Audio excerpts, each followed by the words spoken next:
jumping right into it, where we last left off, your group traveled back from the HMP, where you were able to rescue multiple members of the Zalathaean houses. You squared your debt with Cobb. You kidnapped, a nice individual from the HMP/Brightwater, who is briefly, shanghaied in Mordun now, and will be upcharging anyone for haircuts to try to make ends meet in the meantime. It happens. It happens It sometimes. So, you've also inducted Chester into into the seventh house, and so as we begin, you are all back in the ruins that you have made your home. Maybe planning your next steps. So as we start, it's going to be, I'd say, around like midday, the day after your return. So everyone's had a nice long rest.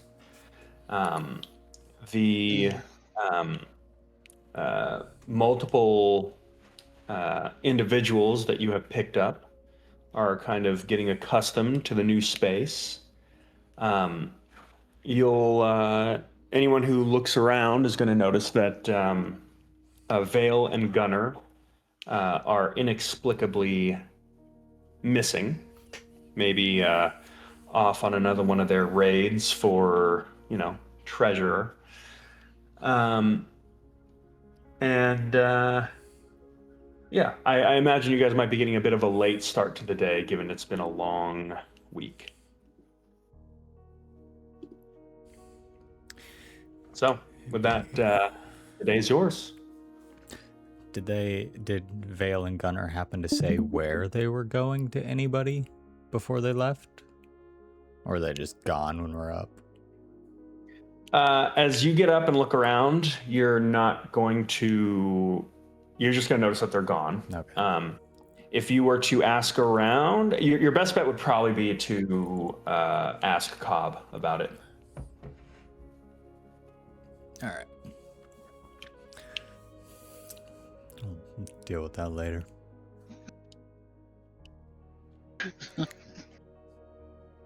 I'm just not worried about it right now. Yeah, I mean, we don't even have a plan for what we're doing yet. Sure. Do we still have access to the ship?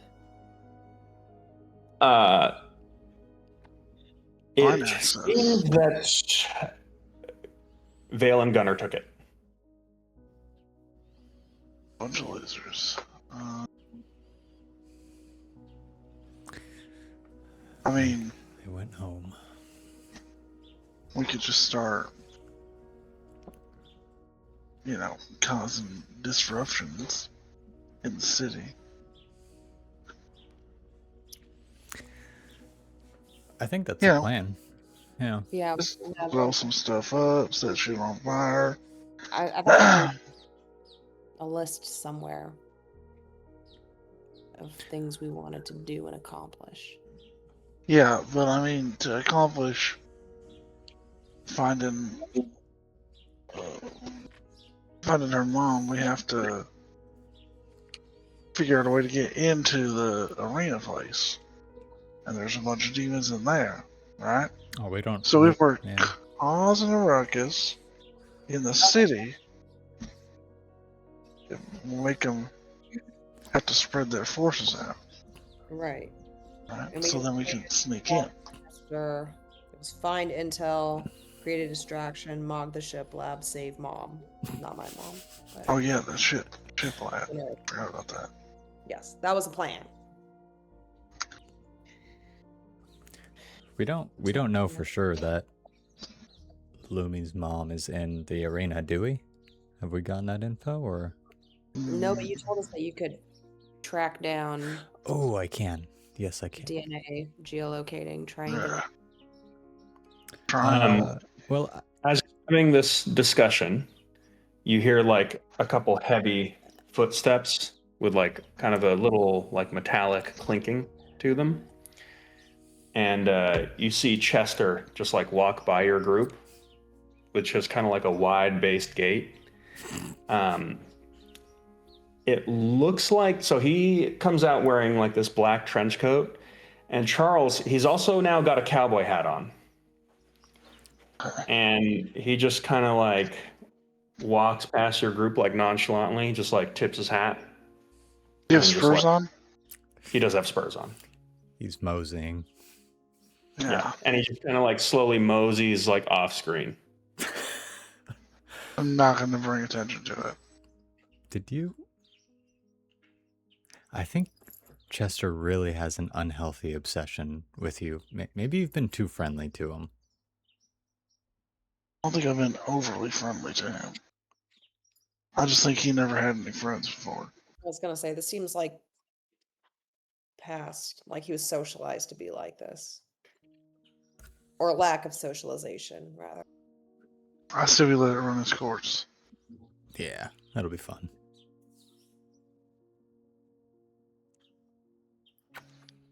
But yes, I can track the bloodline. It's a little inconvenient because I can't rip this damn cloak off of my skin. And there's other things I don't want to give up, but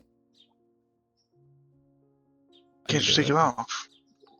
Yeah, well, I tried. Are you saying that the cloak that you're wearing is embedded into your body? It definitely won't come off. Charles wants to go over and try and take it off then. Okay. Maybe you just need a little help. Don't hurt me.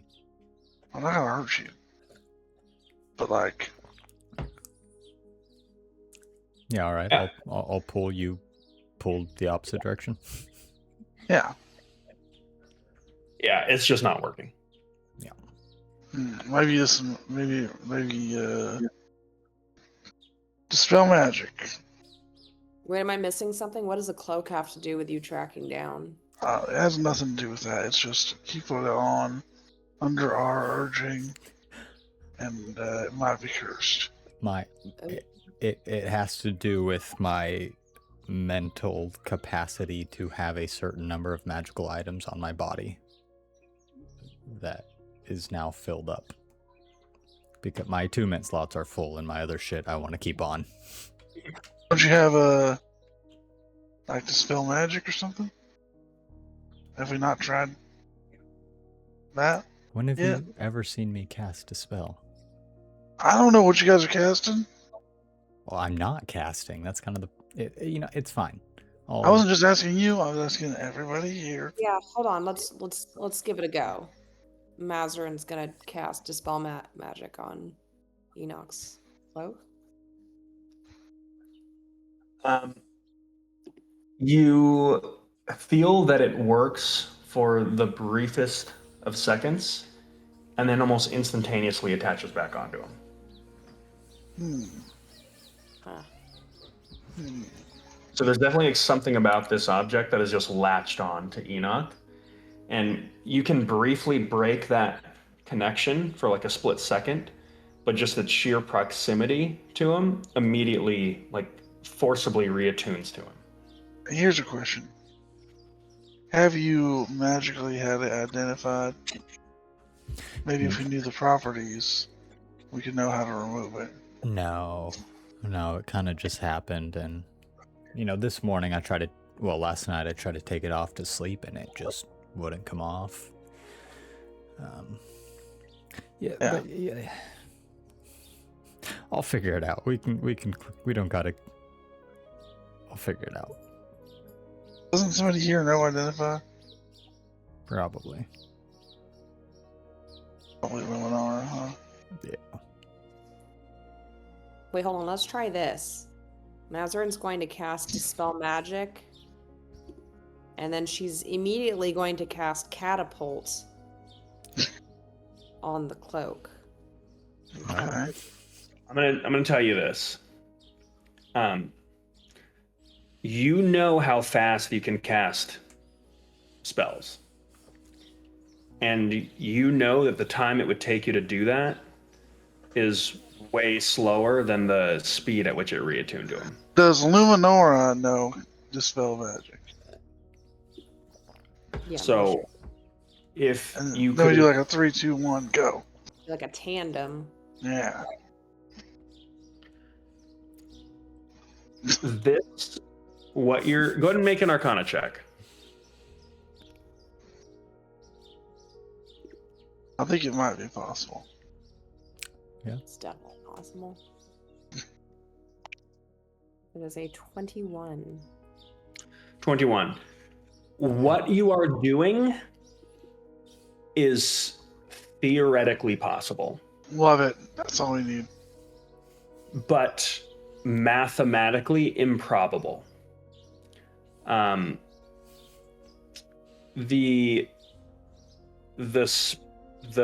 perfection of timing that you'd need to hit to pull this off would be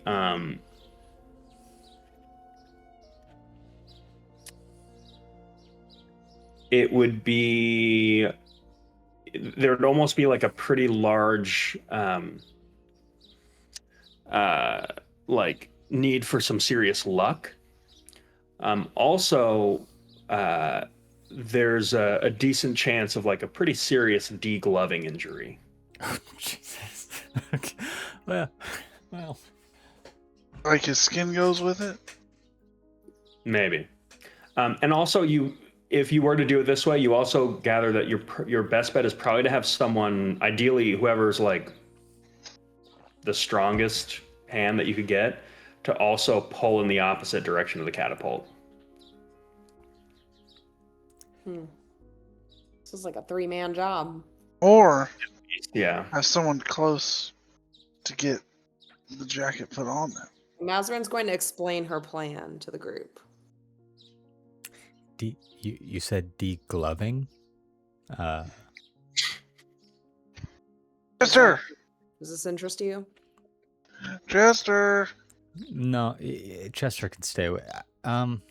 We could help. Chester pops in, just goes, yeah, what's up, bro? How physically strong are you?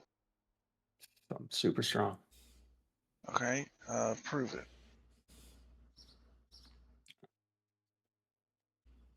He there's like a little bar stool close by, and he just kind of like casually walks by it. And as he does, he's got this like black duster, and he just like whips the duster back, and then he just like kicks the bar stool.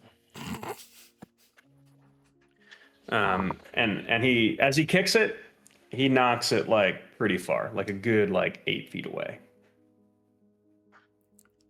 And then he just kind of like turns on a heel and looks back at you, and then just like, it's like a little bit of a pose. Actually, that was pretty cool. Kind of shrugs. He says, "What do you need me to do?" I look around. Is there something heavy, like a box or a rock? Yeah, you get a couple like empty wooden crates. Nah, that needs to be heavy. I mean, they're large, so they're heavy. Okay, I'll look at him. Pick up that crate. Okay. This is a test? No, don't tell me. It's a test. He walks over to the crate. And he just goes, yeah, this one's bolted down, boss. We need some tools. Okay. Yeah, that's kind of what I thought. Never mind, Chester. Continue what you were doing before we called you over here. But thank you. Thank you for verifying that one's bolted down.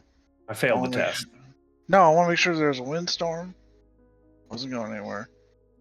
We both know it's not bolted down. I just can't lift it. Yeah, no. I was trying not to embarrass you in front of your friends.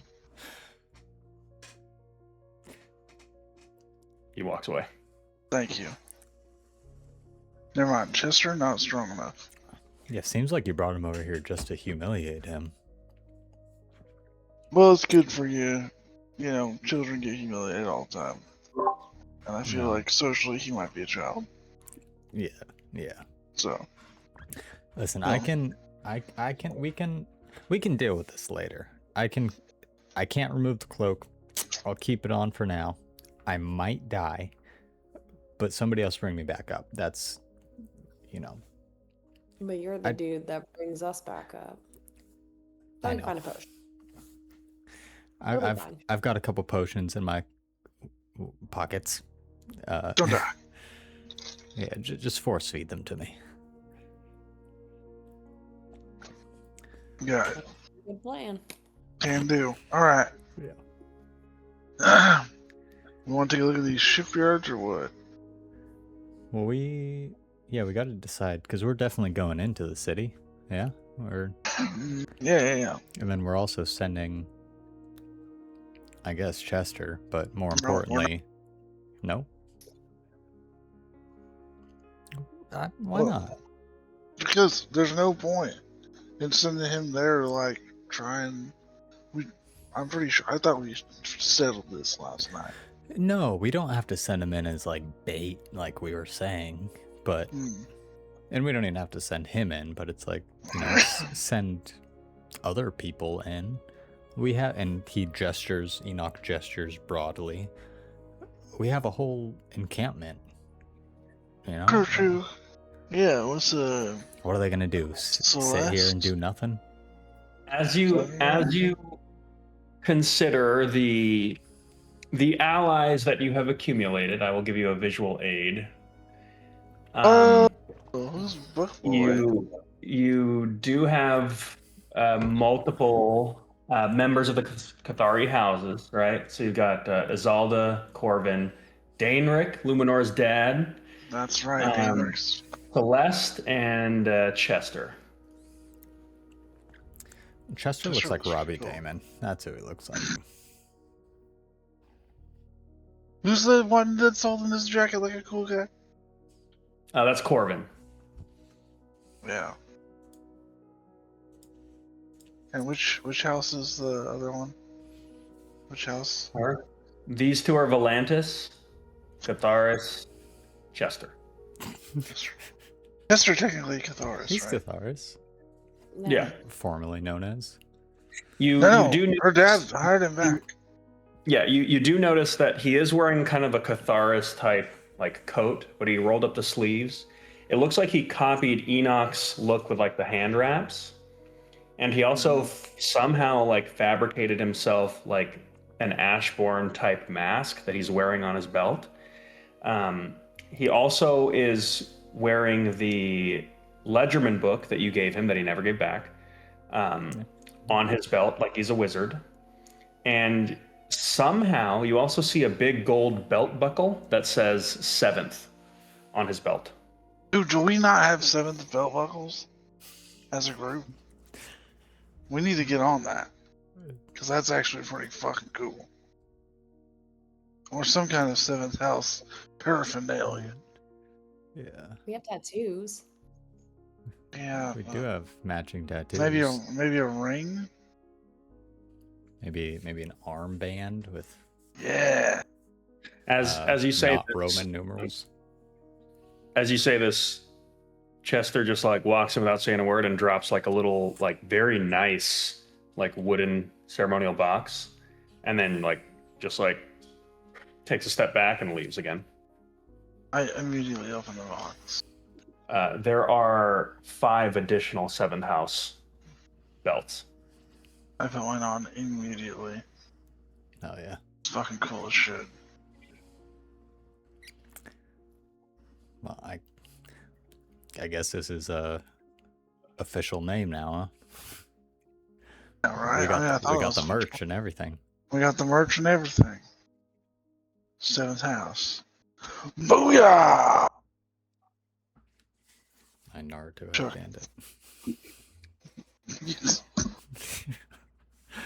Mazrin's going to turn towards her shoulder, speaking to Gibby, and be like, "Are you getting any of us down?"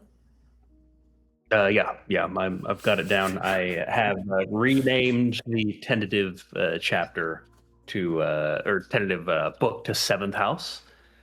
I initially had it as the new Ledgerman, but Seventh House, I think, is the official now. It was a little better. No. Well, now we got cool merch. Also, I like the headband, the way you're doing that. Pretty cool. Let's go destroy a depot. That was the plan, right? Destroy the depot. Yeah, either. So we can go straight there, or we can go somewhere else. Wreak havoc Distraction, elsewhere. and then to the depot. Yeah, not a bad idea.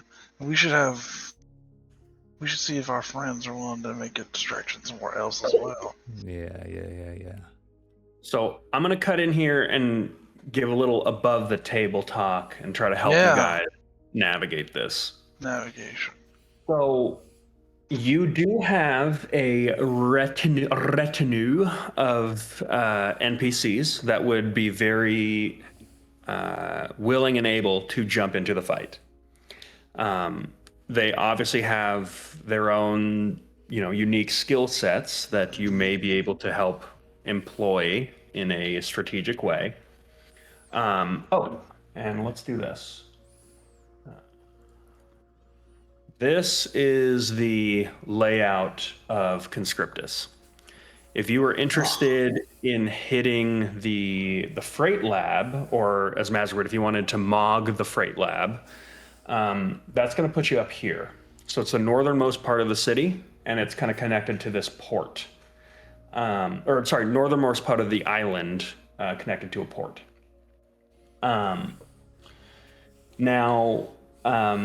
As far as you know, Tasha's forces have all but taken over every single district of the city. You're not exactly sure, where there are pockets of rebellion, which you assume there probably are. Again, there are multiple members of the Zalathaean houses that are unaccounted for. So we're going to kind of do this a little bit Blades in the Dark style, where you essentially have your crew. They have their, set strengths and weaknesses, and you can send them into the city to try to gather information, create some kind of distraction, join the fight somewhere. Also, as you have previously learned, your exact whereabouts might not exactly be a secret, because when you left, your stronghold was attacked, and it looked like Celeste and Gunnar and Vale were there, managed to hold their own. But with Gunnar and Vale gone, if you're planning on maintaining this as a base of operations, you might think about maybe leaving some of your fighters behind if you are leaving. Now, would we be able to... Never mind, let me think about that. The way... real quick, the way I would do this too is, as you... kind of similarly to Blades in the Dark, as you were, if you were to set out on a mission to try to sabotage the Blackwater Freight Labs, which would be a huge blow to the to Tasha's empire, because that's the big production output of Conscriptus that she's using to bolster her fleet. If you were to set out and do that, I would essentially have modifiers based on what you managed to accomplish beforehand. Meaning, if, say, one of your NPCs is able to gather information about the inner workings of the freight labs, what, if there's an optimal time to try to accomplish what you're accomplishing, or if they're able to maybe get someone on the inside to help in one way or another, or if they're able to create a distraction in the Iron District or something like that that might pull forces away from any given place. Also, there's a possibility that you might be able to set up a base of operations within the city itself, so that you could more freely move within the city as opposed to having to breach the walls every time you you go there. So this is pretty open-ended, so you can kind of approach this in any way you want, but you do have a group of NPCs that can help. And obviously I can try to like help where I can as far as like what's possible, and you can also just talk to your NPCs in character too. So we got like a little bit of a meta game going on here. Who's from Volantis? Corvin and who? Isolda. Isolda. And Okay. Yuna, right? Or is that Lysandra? Yuna is Lysandra. Okay. Is she here also? Yuna right now is not here. Okay. Ah, shit. And then what's her dad's name? Celeste's dad's name? Daenric. Daenric. Okay. All right. So 7th house huddle. Mm-hmm. All right. So who do we think? I think we need to figure out who we think is the strongest fighter and who's going to be the most help to us. Not necessarily fighting wise, but like knowledge of conscriptus wise that might be worth taking with us. I think we should leave the strongest people here. Sure, that's what I'm saying. Yeah. Identify the strongest and kind of have them lead point here. I think the strongest would be Isolda? Daenric and Isolda. Daenric and Isolda. Okay. Yeah. Yes. Yes. I think maybe we should. Yeah, we should keep them here. But I also think maybe we should send Celeste and Chester to scout out a place where we might be able to set up inside the city. I'm a little worried about. Yeah, go ahead. Sorry. I was gonna say I'm Yeah, just a little worried about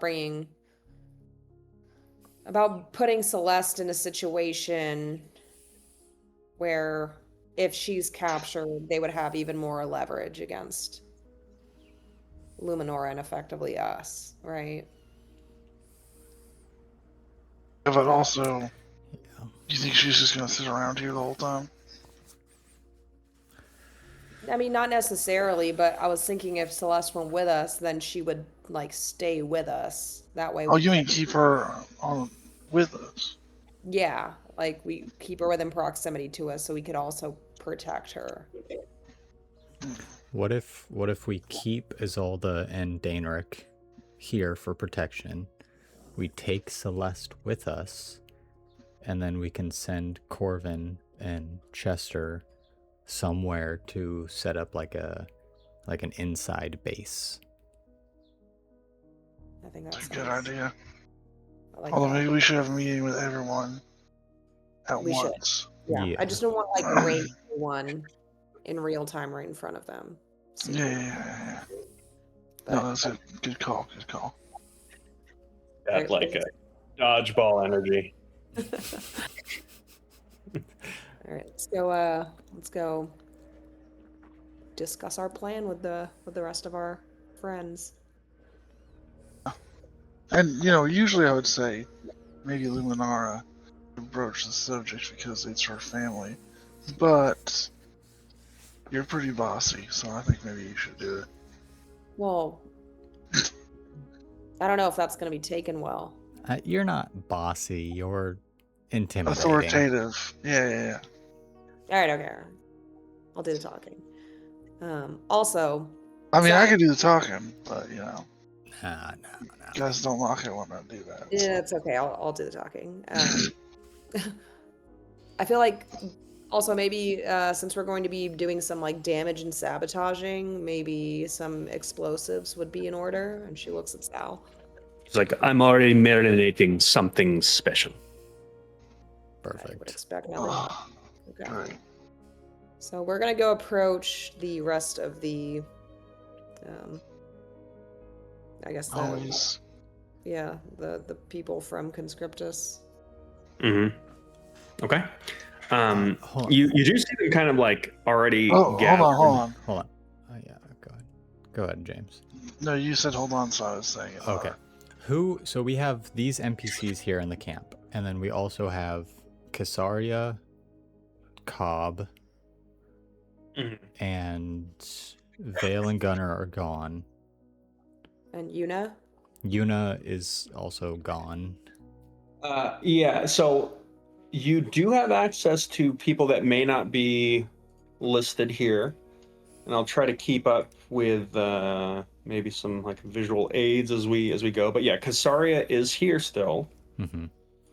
Yuna is currently absent, but she, as far as you know, still considers this camp home.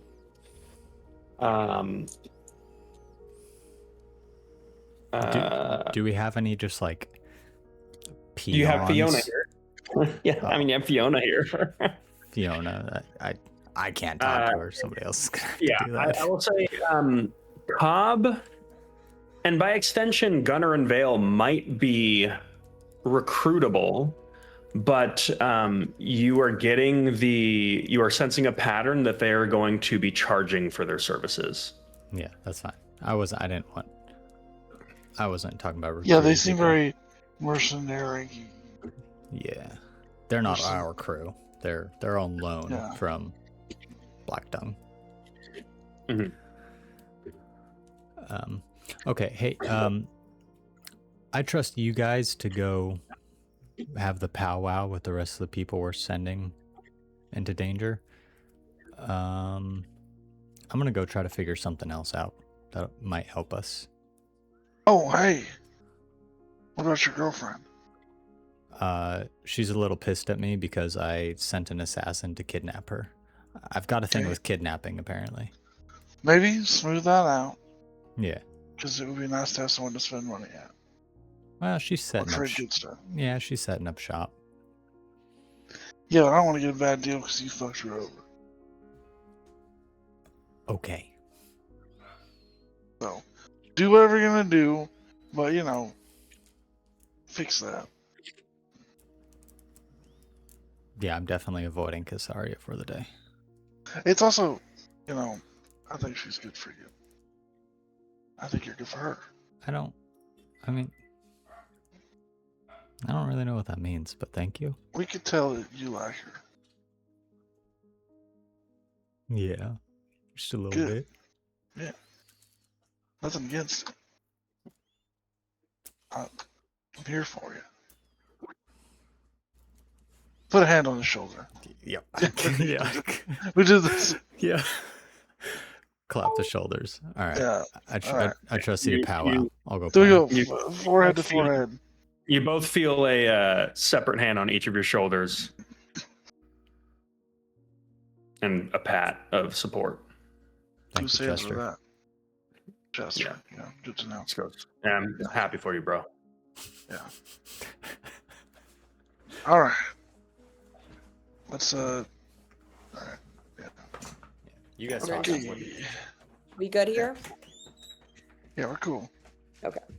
So, Just bro time. sure. Sometimes. We can include you in bro time if you want. No, it's okay. It's not gender exclusive. I just wanted to make sure you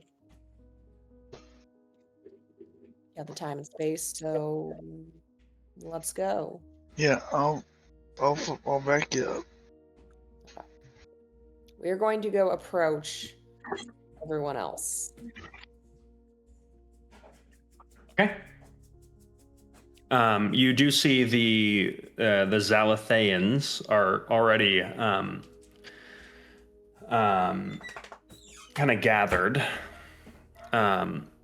And as you step through, you see Chester kind of like walk up front and just go, Zalatheans, the seventh house is going to need your attention for a little bit. I'm going to have my man Chuck let you know what the plan is. I go and I put my hand on Chester's shoulder and kind of pull him aside. Hey, 1 sec. Chester, Yeah. we're gonna let the ladies do the talking. Got it. Okay. I'll. Because you know what we do? Here's what I need from you: strong, silent. Yeah. You know, I used to do the talking, got us in a lot of trouble. Because we're hotheads, you know. I know you. Yeah. I see do run you. hot. Yeah. So, what I'm working on, and what you're working on, strong and silent. Yeah. Strong. Go stand with the Zalathans, because technically, you're in both groups right now. Kind of got a foot in both worlds. Yeah. But I need you to be my man on the inside of the Zalathans. Get what I'm saying? Pick it up what I'm putting down. He just gives you like a knowing look, tips his hat, puts his thumbs in his belt, and just begins kind of moseying on over onto that side. Awesome. Charles pulls out a cigarette because he really needs one. Fair. So we've got we have sort of a somewhat of a plan. We have concepts of a plan, you might say, drafted up here. So I guess our main goal is to try to bring Luminora and Celeste's mother back. So what we've got so far is we are going to... And the rest of the matrons. And the rest of the matrons. Matriarchs, whatever you call them. Basically what we're going to do is we want to go in and we want to sabotage the ship lab.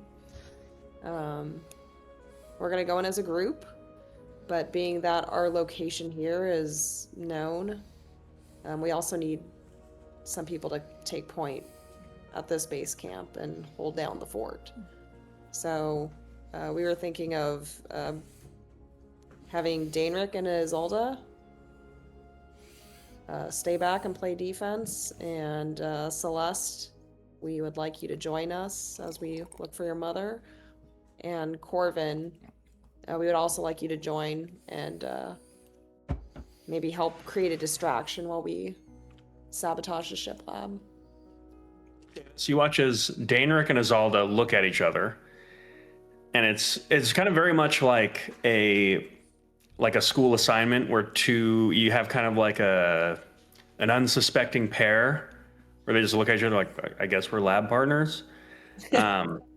And as you mentioned Corvic causing a distraction, he just kind of smiles and like he looks pleased with the notion of maybe having a little bit of freedom to go out and cause some havoc. Is Chester going with Corvin? Oh, plan, yeah. No, that's right. That's not. Never mind. Chester goes with Corvin. Aren't they looking for? This is in our minds. Yeah. No, it's in the game. In the minds. Okay. Chester and Corvin are trying to find us a new spot to hang out inside the city, right? Yeah. Maybe it's a 1-2 punch. Yeah. Okay. Celeste raises her hand. Yes. Are you planning on sabotaging the freight lab, or are you going out to look for my mother? We're doing both. Well, initially, we're going to sabotage, but while we're in there, we're hoping that we can find some pockets of rebellion. If you guys have any intel on that, that would be super useful to us right now, and sort of have a covert presence as to make it easier to actually find and save your mother eventually. But no, we don't expect that we're gonna go there, save your mom, and get out. That'd be great, but I don't think that's how it's gonna go. No, that's fine. I was just because you said we were doing both, And as far as I see it, we don't have much information to go on. We don't know if my mother is still alive or any of the other members of the houses. If there is a resistance, we don't know where it might be or what their numbers are. Would Well, that's why we're going into the city. got it. What were you gonna say? I mean, Coach Al. You see that she's kind of like she's thinking. She says, "I wonder if it might help to have someone maybe try to scout out certain parts of the city to maybe get some boots on the ground and a sense of what's happening." That's what. Are you offering to do that? I can. To be honest, I think there's a decent chance that any of the Zalatheans might be a little recognizable or perhaps targeted. Also, in a pinch, I don't really have a way to defend myself. That's not going to bring about a lot of attention. Yeah. Good point. So I don't necessarily have a solution. I'm just thinking out loud. Also, the idea of having myself and Luminora in the same place, I can understand why she might not want me far from her sight, but that is a lot of heat in a confined area. Especially because I assume Tasha's going to be looking for the Forever Blade. What And about having two of us, yeah. what about we get you and Corbin to go fuck shit up? Can you work with him? They look at each other and kind of shrug, and she goes, yeah. And with that, Corbin kind of like just lifts up a finger and just goes, to be honest, I think I might do best working alone. I'm not really a recognizable as as one of the Zalatheans. I can move in between the districts, I think, without being noticed too much, and I feel comfortable handling myself. Now, again, the more people you add, the harder that becomes.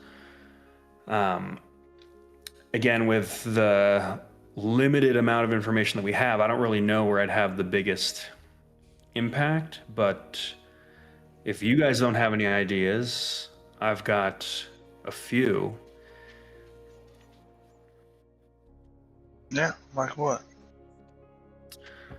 Well, and you watch as he kind of like stands up and leans over the table, and you see they've actually already got like a map of Conscriptus that they've laid out, that they've kind of been looking over. And he just goes, I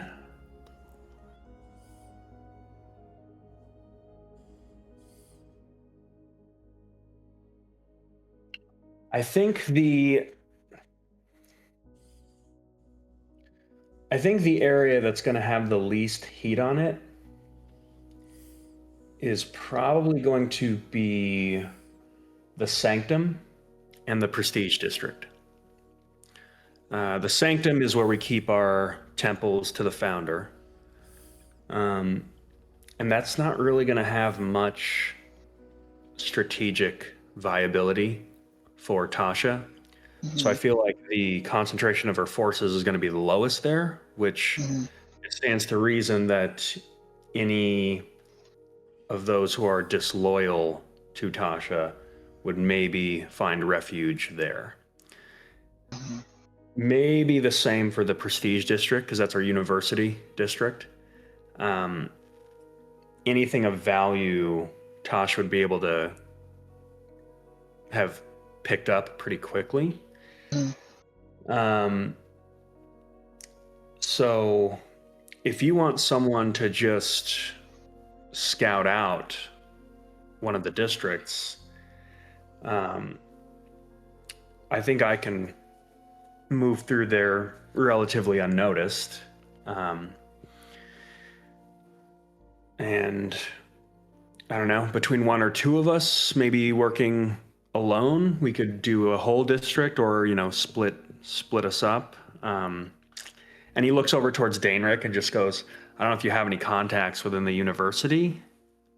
And he just like shrugs and nods and just goes, yeah, I mean, I was good friends with a lot of the wizards and the archmagi of the Prestige District. It wouldn't be too much for me to send out a couple feelers, see if I could, you know, set up a meeting even. Maybe I might not be as unrecognizable, but with a bit of help and favors, I could maybe gather some support. Would you be able to do that without going? I'd be able to set up a meeting without going there, probably. Okay. But we'd need someone to meet. Which would be Corvin, and if we're abiding by the buddy system, Corvin. They look at each other, shrug, and nod. Okay. Well, I was hoping maybe Chester could accompany you. Corbin looks at Chester, looks at his belt buckle, looks back at you, and just says, no.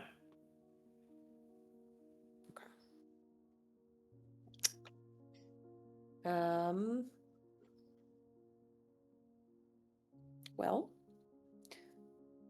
Chester, would you have any contacts? You said that you had some friends that you guys play poker together. What can you run that back for me and jog my memory on? Yeah, I said poker because, to be honest, I wanted to seem cool, but it's more of a turn-based playing and trading card game that That's part of the story. So who are these people, and do you think that they would have any knowledge or intel on the current state of conscriptus? Yeah, I mean, there's some old pals from my previous life. So, you know, without, you know, revealing too much to, you know, even my current employers in the room. I used to be involved in some, we'll say, less than legal activities. And, I really cleaned up my act. I don't do that sort of stuff anymore. But, I still keep in contact with some of the guys. They're good guys. I'd say Ratface for sure, still alive. These guys would definitely have a pretty good idea as to what's going on in the city. So they set up in the Forge District. And, I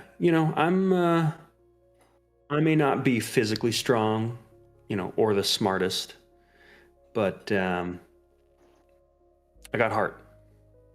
So that's all I'll say. Yeah. Mazarin's going to speak telepathically to the rest of the group. Are we okay sending Corvin singular and Chester singular? You think? Yeah, I think. Yeah. So they would both essentially be scouting for us. Yeah. Okay. And then what is Celeste doing? She does not want to go with us. Celeste speaks up and goes, I'm happy to go with you guys. I don't know if... I guess my question would be, I mean, if you need another sword, sure, but I'm saying it's putting a lot of... Yeah, put a lot of It's putting a lot of attention. heat, yeah. Yeah. No, I Maybe- agree. Maybe Celeste should just stay. With her dad? Yeah, I mean, we need manpower back here too, and we don't want I to mean- take her with her if it would be riskier to her and us if we did. Then it's kind of counterproductive. Okay. I ask a question. Dane, Rick, don't take this the wrong way. You know we're good buds. Or acquaintances. How recognizable are you? I mean, celebrity status. Are you being serious with me right now? Yeah. I mean, imagine so. Like royalty, basically. Yeah, but I mean, on the postcard, it's not going to be Dane Rick. It's going to be Celeste or her mom, right? You know what I'm saying? Fair, but I'm at all these events. I mean, especially with who we're dealing with. Yeah. I would assume that. I mean, I was already targeted and imprisoned when I was. True. That is a good point. So they made a point to try to quickly snatch up unsuspecting Zalathayans at the war games. But at some point, I think we're all eager to get into the fight. So, I understand that any of us getting captured or killed is going to be very not productive, but we can't just all do nothing, right? My question is, you're talking about setting up a meeting with some of your friends from the college, right? Mhm. But wouldn't it just be easier if you did that? I They think know so. you. They trust you. I think so. And Also, my question is, do you feel comfortable doing that alone? yeah, Okay. I want to be clear. I'm a super fucking powerful wizard. I understand that. I mean, I assumed. Yeah, I mean, I didn't have access to a lot of my spell energy when we first met, but yeah, I've been around the block. Okay, I've seen a thing or two, so I'll be fine. But again, anytime any one of us goes into the city, regardless of our abilities, there's always going to be a modicum of risk. Yeah, there's And no that's just getting something that around we that. have to accept. Yeah. So if we all agree that me going into the Prestige District to attempt to rally support with some of the mages there, I can begin preparing for that. Now, I will say, maybe we should have a group plan of what it is we would be hoping to achieve, whether it is, allies for a tangible fight, or if it's a base of operations, or if it's maybe just any kind of support that could be offered. Again, I can freeball it if I need to, but if we have something more tangible in mind, let me know. Otherwise, I'll be just preparing for that for a while, making sure I have all the right spells and such. And feel free to correct me if I'm wrong. But a base inside the city would be helpful. Yes. And as far as like a full-on like army, I don't think that's what we're looking for right now. But people willing to go out and do small-scale sabotage to really spread the occupiers' forces out. Not letting them concentrate on one space by strategically, theoretically and literally setting times. Okay.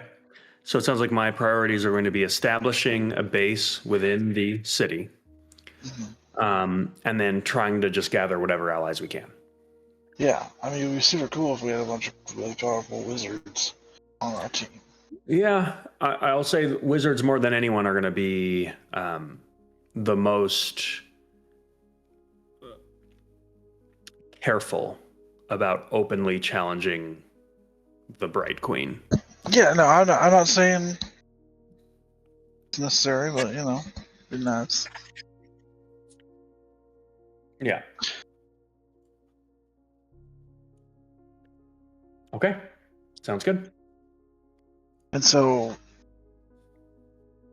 Celeste and shit, what's the other girl's name?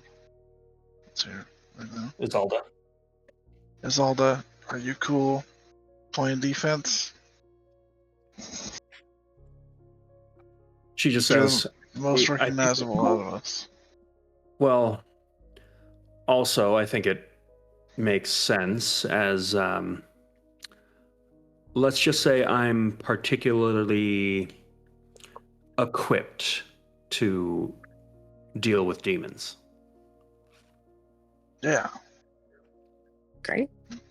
Yeah. So cool. we're keeping the women back, huh? That's what we're doing. Sounds like that's what is best. Isolda speaks up and just says, Well, I'm not to there. be honest, no offense, cousin, I feel pretty confident that I could defend the base on my own. That was Celeste talking to. Nope, that was Isolda talking to Celeste.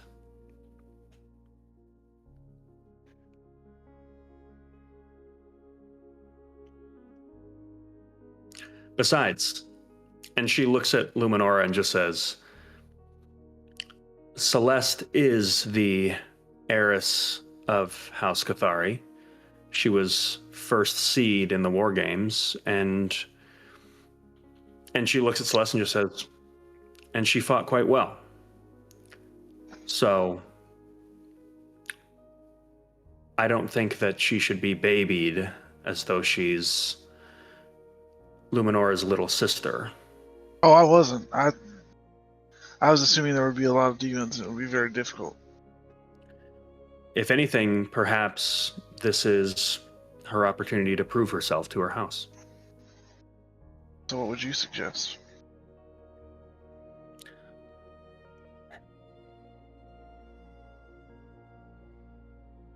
Well, I think if that's the case, then Celeste should either go with Daenric or Corvin, but probably not with us for reasons we already discussed. Celeste, where would you feel most useful? Corvin already said he felt better on his own. So Celeste just says,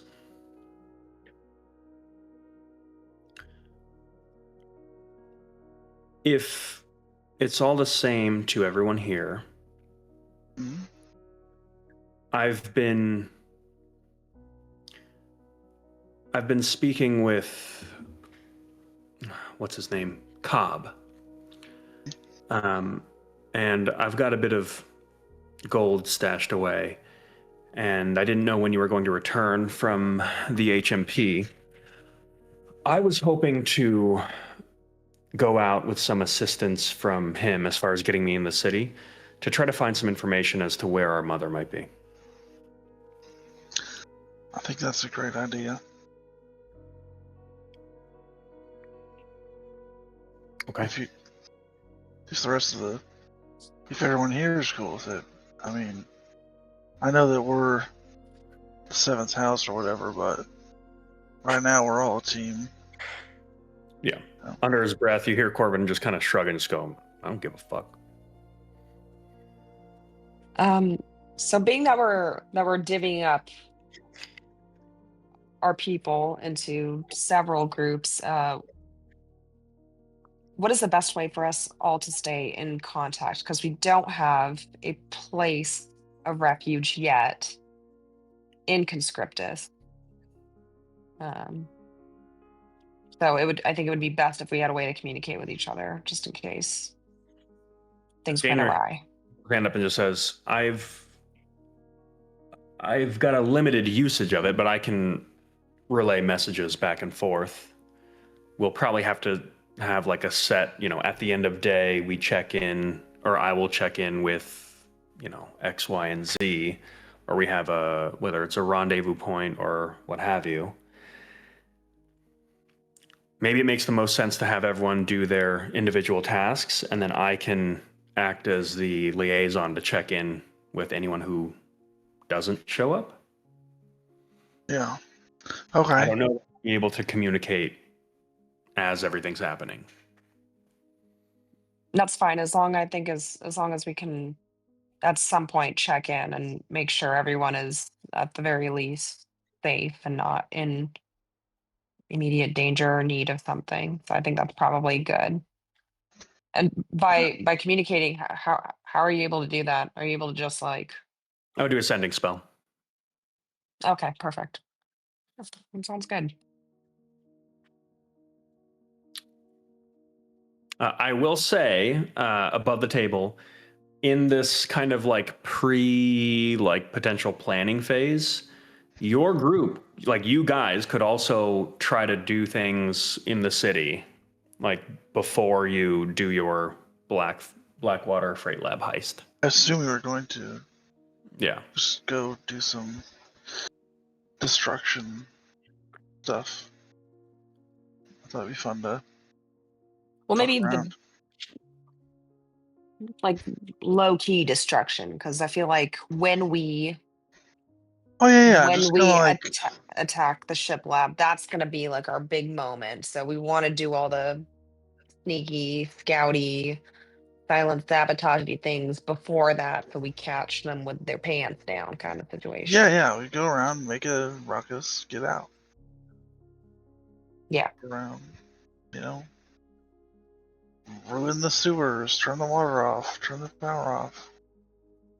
Sure. Yeah, we can do that. That kind of Sounds fun. stuff. Okay. That being said, I don't have any like plan or anything, so. Yeah. Okay. Well, how are we getting there? Probably walking.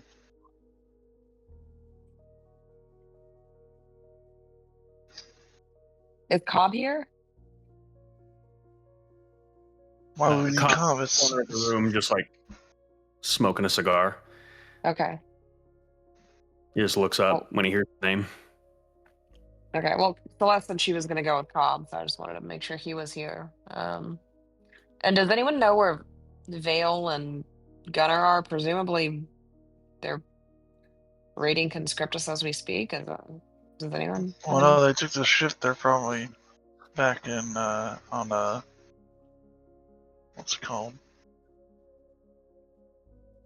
Nope, they're raiding Conscriptus right now. Okay. Oh, okay. And Yuna? Does anyone know Yuna? Where is she? I think she went with Gunnar and Vale. Okay. Okay. She said something about guiding them to some kind of treasure or vault within the Crimson Spire for a cut of some of the spoils that she was then going to try to use to pay for their services to do some other stuff in the city. Okay. Well, we might cross paths with them at some point. So. Yeah, at least you got a plan.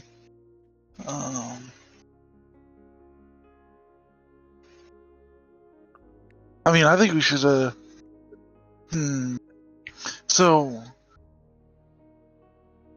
Danewick is going to the Prestige District.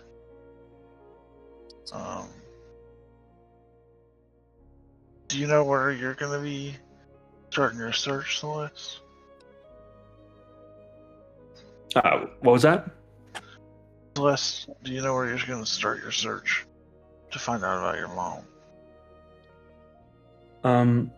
I was going to start in the Crucible where we last saw her.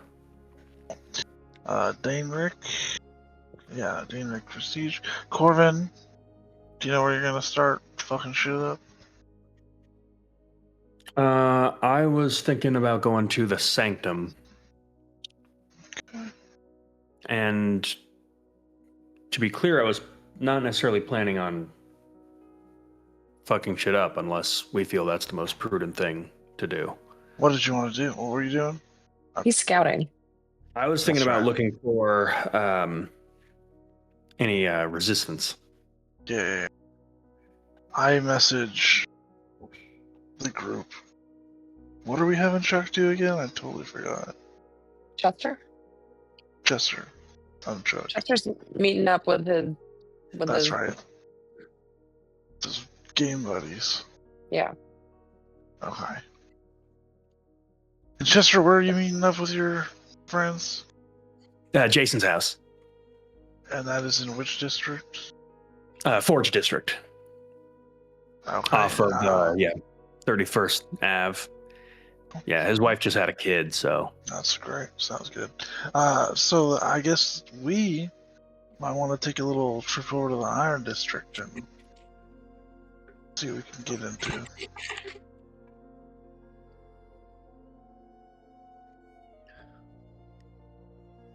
Because it's the only district that, except for the Empyrean District, that is not being fucked with a little bit.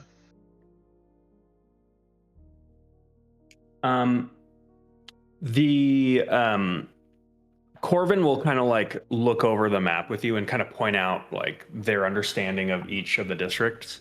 The freight lab kind of goes without saying. The commercial hub, kind of same thing. That's like where all the trade happens. Still active under Tasha's reign. Like the commerce is still. We need money coming in. Yeah. The Prestige District, University, like we talked about. The Sanctum is the religious district. The Iron District is kind of like the military barracks. Oh. For like all of the Navy that has essentially overnight been like turned into Tasha's army. And those, a large portion of it has also been turned into a prison for the like Zalathaean loyalists who refuse to bend the knee to Tasha. So it's unclear like how forces were split, like who caved, who didn't, how many are still alive, how many are imprisoned. But that's their best understanding. The Forge District is kind of like the industrial district where they take a lot of materials that have been shipped in from Syndralis and Ferrum and refine them to then be sent over as more like, components for the ship lab. The Crucible, you guys know about that, like war games, the kind of the theater and entertainment district. And the Crimson Spire is kind of like where the bureaucracy of Conscriptus lives. So that's like the governance and all that stuff. Oh, sorry, continue. Given Tasha runs her shit as like a monarchy, it's kind of unclear what is going on in the Crimson Spire because all those bureaucrats are probably like summarily executed or imprisoned, and they don't really obviously have any function under her rule. But that's like the kind of like FETC, like embassy bureaucracy area within Conscriptus. And that's where Celeste is going? No, she's going to the Crucible. Crucible. To try to like retrace the footsteps of what happened to her mom and maybe some of the others out there. And then the Empyrean District is where you guys spent time in Conscriptus, which is like the super hoity-toity, like there's some other nobles that live there, but for the most part, it's like the Zalathaean houses and then the central temple to Zalathea. Maybe we should go to the central hub or the commercial hub, kind of scout out the area adjacent to where we're planning on fucking shit up later. I was thinking that is a good idea. I think another good idea might be if we want to really disrupt the freight lab, start making trouble in the Forge District, where all their material gets sent to. So we could start, almost making trouble in the freight lab without even going there first. Okay. But also, if the commercial district is still jumping, I don't want to, more possible for like civilian casualties, I would suspect. Although I don't know, I assume civilians are running the forge too, so I guess it's kind of. Yeah, I mean, maybe busy would be a good thing for us as opposed to,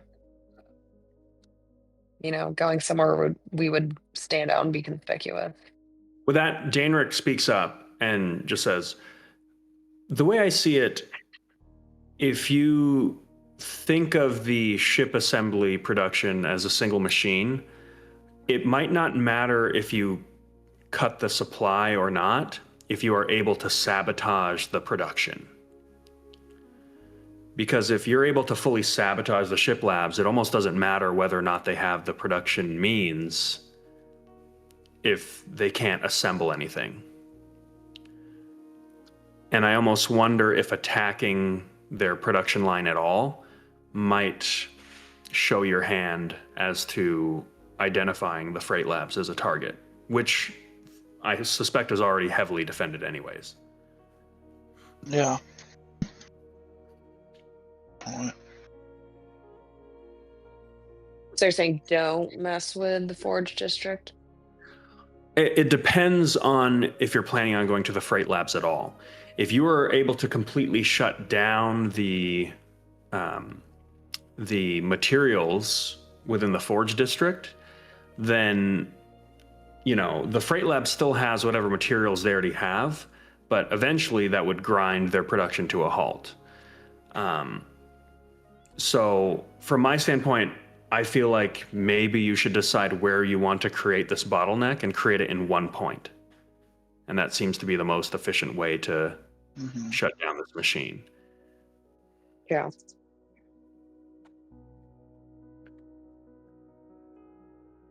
Well, I guess it might be decide whichever spot is less guarded. So maybe With we that, scout out. speaks up again and says, the Forge District is almost certainly less guarded. The problem is it is a network. It's an entire district that funnels materials into the freight lab. So even if you shut down one factory, another factory might be already capable of assuming its functions or to be quickly retrofitted to take over that line of production.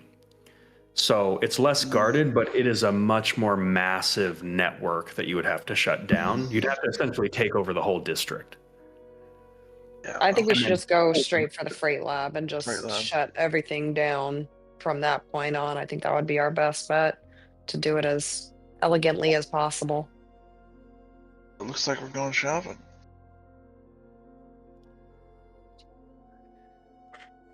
All right. So I'll that say, is the plan. I think,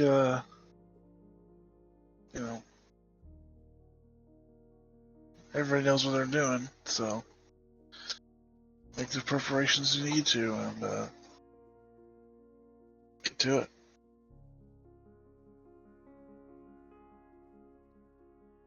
Charles T turns and walks away. Okay, so Meeting with that, over. as everyone puts their hands in for the on 3 7th house. 7 times. Yeah, 1 2 3 7. With that, Exactly. as you all break to go get ready for your day, Enoch, you do see Kasaria just waiting and looking at you. Oh, I'm sorry. I have not been there the entire time. Yeah, he's been doing other shit. Okay, well, she's sitting there, arms crossed, waiting for Charles. Okay, I'll walk up to her. How do you Where's do? Enoch?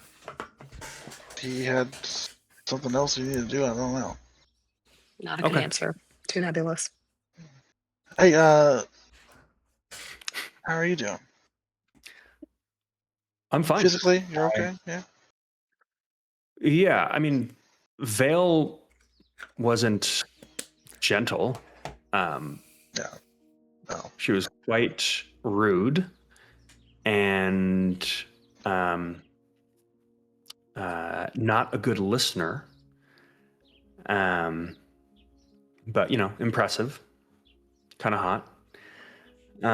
So we're fine. No, that The kitchen back there. table grows. You got everything you need? Like, you're setting up your little store front thing? It's not little. It's a multi-city distribution network forged with relationships with multiple guilds and merchants throughout Mordun. That has taken me the better part of a decade to nurture. But yeah, I meant here physically. It's a small space. yes. Yeah, I have workarounds for that. No, it's going fine. No, as I've been meeting with more of the Zalatheans here and kind of hearing about what they've been going through, I've been wondering if there's anything I can do to help. Yeah, I'm sure we could figure something out. I mean, obviously you have the mind of a business woman. Yeah. So Well, obviously, I think you know my skill set, so I don't really know what the big picture is. So if I'm just going to get in the way, that's fine. I don't have to get involved. But No. if I can do anything to help, let me know. I still have access to the commercial hub. I still have contacts that are open and doing business. Really? I can't sabotage my own business to No. your cause, but if I can help without, too much of a risk, I'm happy to. So just think about it and let me know if you come up with anything, okay? Yeah, I mean, our group is going to be doing a little scouting in the commercial district. Okay. Well, if you need a way in, I might be able to help with that. That would be wonderful. Now, let me talk to the crew. Let me find. Also, he doesn't even know what our plan is right now. I don't. Sure. You want me to send Enoch your way, or you want to like? Yeah. Nah. Yeah, if you can. Okay. I'll send a message to Enoch personally. You might want to talk to your lady. And Okay. that's all I send him. All right. Well, thank you. No. Yeah. I'm not great at this. Cause I feel like you're angry at me. I just want to make sure I didn't do anything.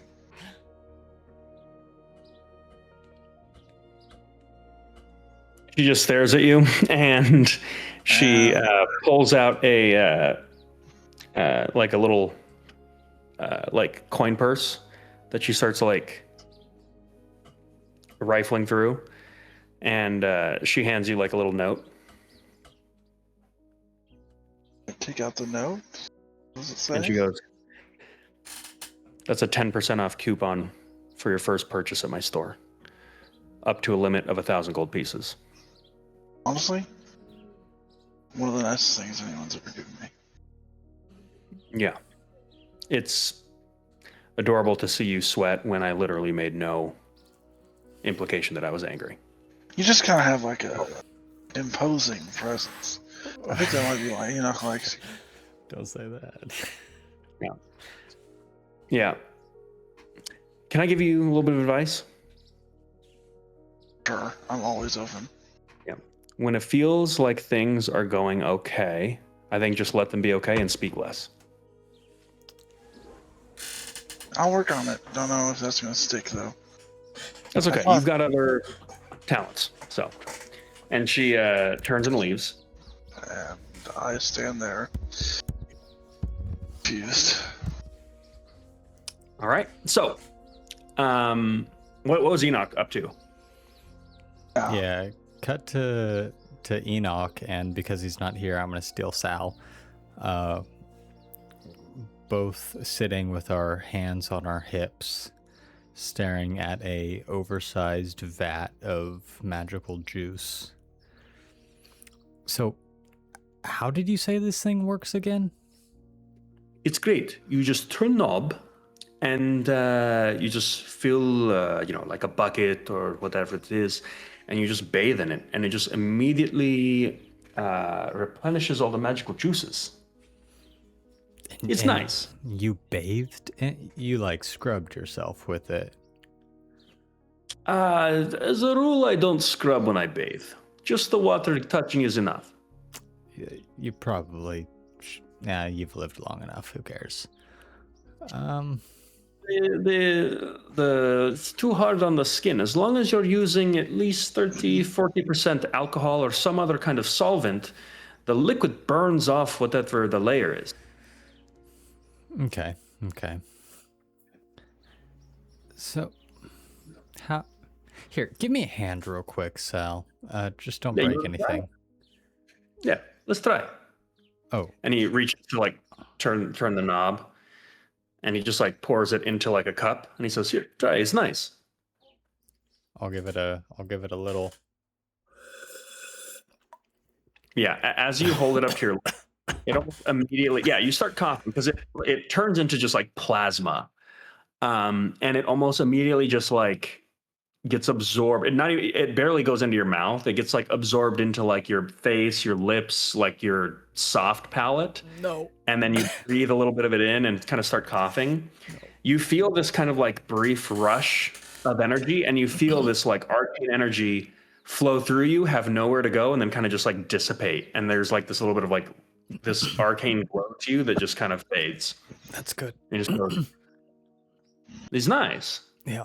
I think my one spell slot is overcharged now. Okay. So, how volatile is this stuff? Have you done any experimenting on it? I know you're always looking for things to fuck with, so... Yes, every day. In fact, when I started, the vat was about this full. But volatility, yes, very volatile. And by that, I mean immediately turn into some kind of plasma and just go away. Okay. But I cannot make it explode. You can. No, I cannot yet. Oh, okay. But here's what I'm thinking. If I have pre-made explosive that, say, is infused, perhaps this can supercharge. That works too. Yeah. The trick is the transferring the humors from one container to another without loss of product. But also, we have so much left. How much do we have left? It's about like a third full. Okay. And how That was big... full when we got it. How much did you use it? 2/3. Holy fucking shit. So he's used 2/3 on experimentation. Yep. / bathing. / bathing. Okay. Full is wasteful. We've been here 2 days. And he's... Okay. Like 3. Okay.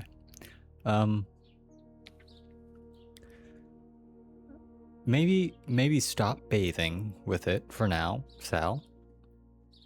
Yes, of course. And how big is this container? A wine barrel or like a... I'd say like 3 wine barrels. 3 wine barrels. There's 1 wine barrel left. There's 1 wine barrel left. Okay. I am pretty familiar with the humors and how they work, but maybe we leave a little reserve for you. And then I think after siphoning off some, maybe we can make this portable. Maybe.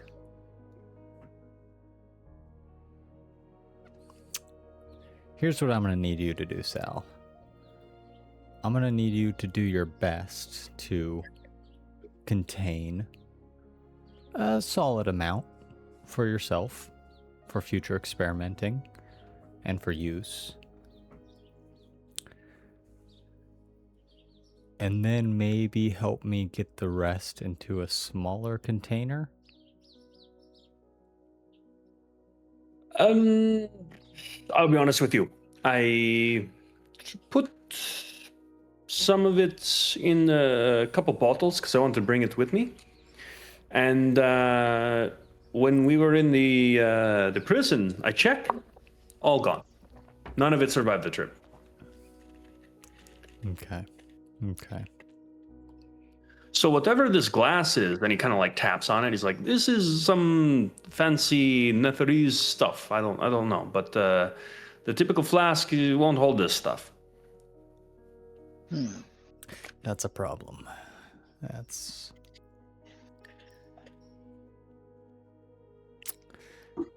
is a problem. Tell you what, I'm gonna start building something.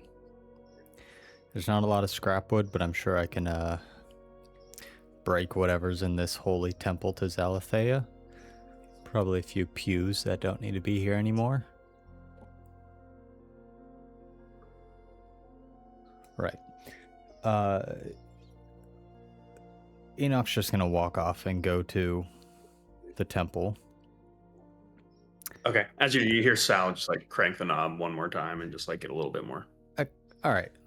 Last hit, Sal. Last hit. Let's save some. Last one. Last one for the day. Done for the day. It's like noon. There's no way. Okay, whatever. I'm going to attempt to use my carpenter tools. What do I have? Woodworking. I think I have woodworking tools, so maybe a little less. Yeah, wood carver's tools. I'm gonna attempt to make like a trellis or a cart of some sort where this thing could be hefted upon and rolled.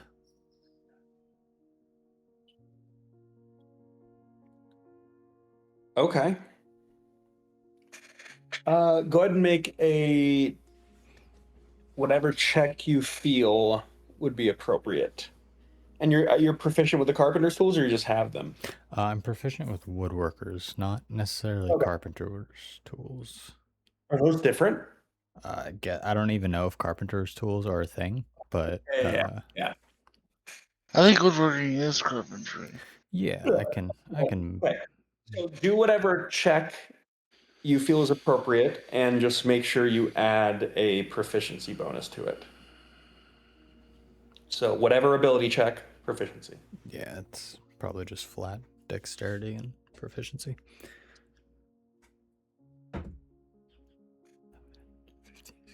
18. Okay.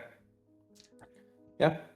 I think that's easy enough to do. So you have like essentially a big wheelbarrow. Okay. That you can use. 3 wide, so we're talking like fucking 150 gallon container. Yeah, and that's made 1,500 pounds full. And it's made of weird glass. Yeah. Well, no, but it's also it's part of it is like extremely thick glass and super hefty like brass components. Like this thing takes up like a good chunk of the room that it's in. Okay. So like you make more of like a trailer. Yeah, okay, so my vision was not wheelbarrow. I'll take what an 18 can get me, but my vision was siege weapon. I don't see how you make a siege weapon. that would carry this thing. Not like actually like catapult, but like catapult sized, you know, like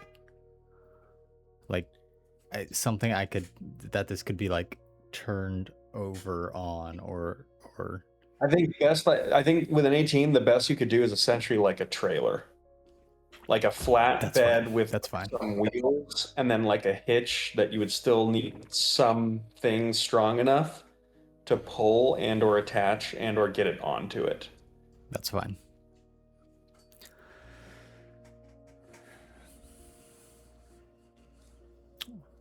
Okay. All right. This is the best I can do today, I think. Hopefully everybody else made some sort of productive plan. It's very hard to follow those random messages.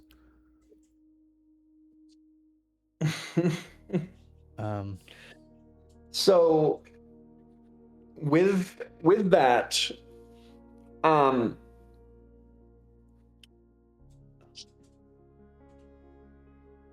here's what I'm going to say.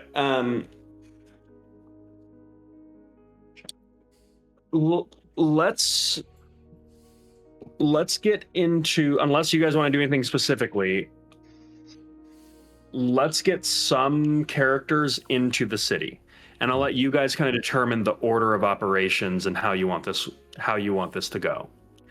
So with all of you guys and with all of your NPCs, who is going to be going where? I think Corbin is already gone. He's already left. Okay. So you want to start with Corbin. He did his own thing. He doesn't want teammates. He doesn't want any of that. He's alone. Okay. So I think he's already hardcore in Sanctimonium. Okay. Or whatever it's called. Sanctum. So let's have. And how is Corbin going to carve a path through the sanctum? Are you going to have him go stealth? Are you going to have him like brawl his way through if he needs to? Or are you going to have him attempt some diplomacy?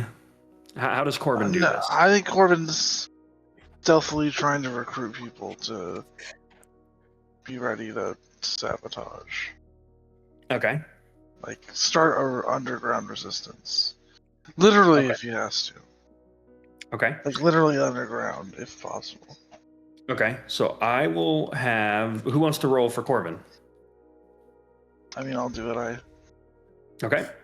I will have you roll his engagement roll, which is going to be a plus 6. Okay. So D20 plus 6. 18. Okay.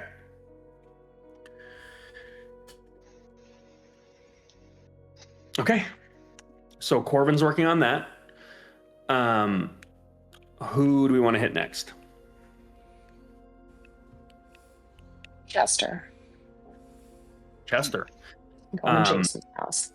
Is Chester going to, like, what kind of ability check might Chester use as he is doing all this? Is he going to be moving stealthily? Is he going to be using like some performance? Is this going to be more of like an assault? Definitely not assault. I would assume that Chester would, since he's like a less conspicuous character, would just be trying to blend in. So maybe performance. Okay. Performance seems right. Yeah. Okay. I would say go ahead and roll a plus 8 D20. Ooh, natty. Oh. Okay. Okay. Chester. Coming out swinging. He's not useless. I never said he was. With a natural 20, I did. Chester levels up. Chester what? He levels up. Whoa! From what to what? Oh, he is now, in fact, on this quest, he actually, with that natty, in this series of quests that he takes on himself, by the time he comes back, he is going to go from a level 2 rogue, level 1 monk, to a level 4 rogue, level 1 monk. Damn. But it's got an ASI. And he is a thief rogue, by the way. Nice. That's the way to do it. Okay. Yeah. And we sent him to the Forge district. That's where That's his where buddies friends were. are. Yeah. Okay.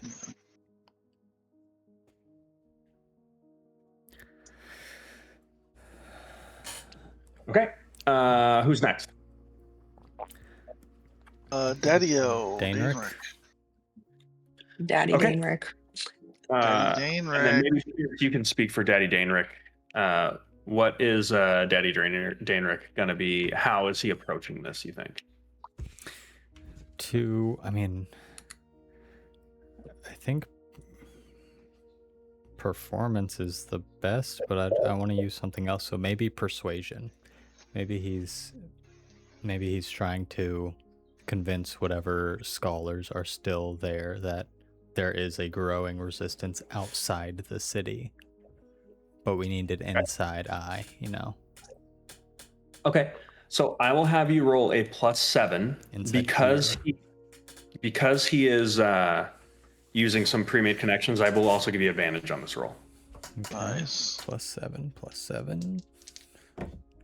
That is okay. 16 with advantage. All right.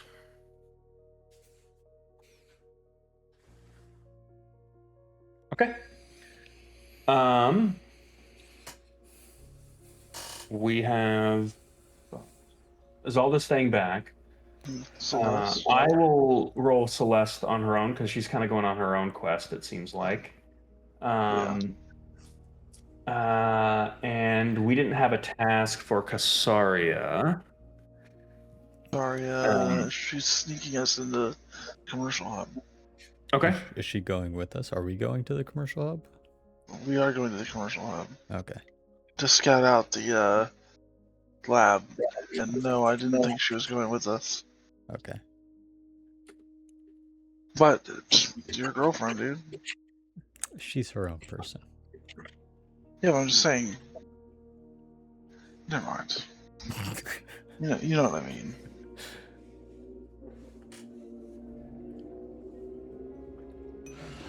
Okay, so now let's go with your group. What are you all going to try to accomplish, if anything, during this downtime? Or do you want to stay back and defend the base? No, that's what, ooh.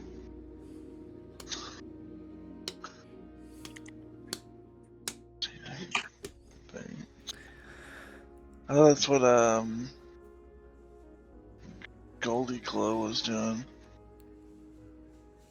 Right. So if you hang back, I'm assuming you're basically defending the base because if something happens, you'll be there.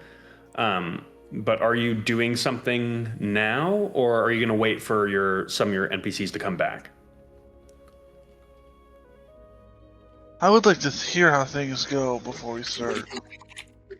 Okay. I don't know. It's up to you guys. I don't care.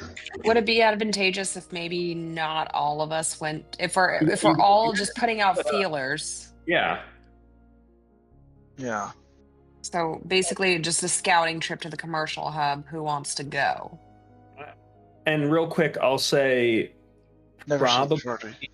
because Jasmine is not here, I'm going to say Luminora is going to hang back, Okay. especially Yeah. because she's holding on to the Forever Blade.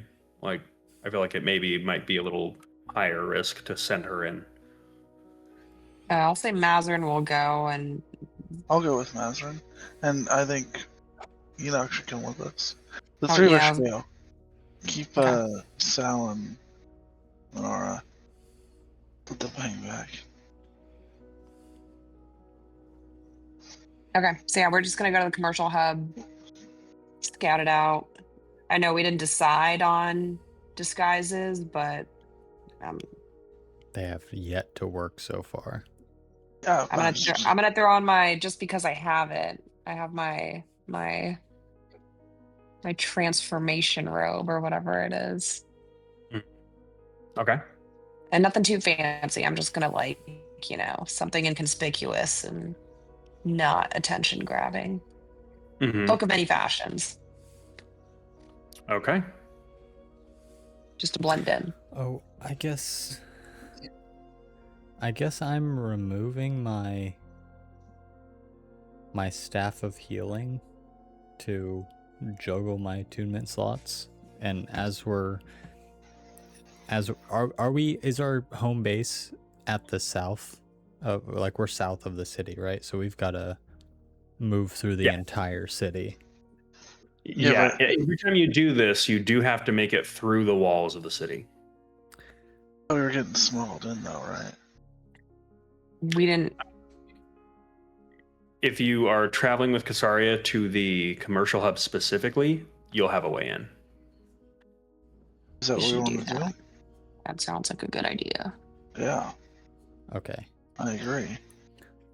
Either way, whether we penetrate at the bottom or the top, Oh, I'm unattuning to the staff to pull out the Cathari homing beacon, just to keep an eye on it as we move through the city. So are we waiting for NPCs to come back, or are we burning a day? I don't think so. No, we're just going at the same time. Okay, and you're all Yeah. going to the commercial hub. just the three of us. Three of us here. Yeah. Okay. So, and what are you all sticking together? Or are you going to Yeah. be trying to accomplish different tasks while you're there? I don't think we should split up. Everyone talking at the same time. So what are we doing? What are you trying to accomplish? You're going together, but what are you trying to accomplish? Lay of the land, lay eyes. Information gathering. Yes. Yeah. Okay.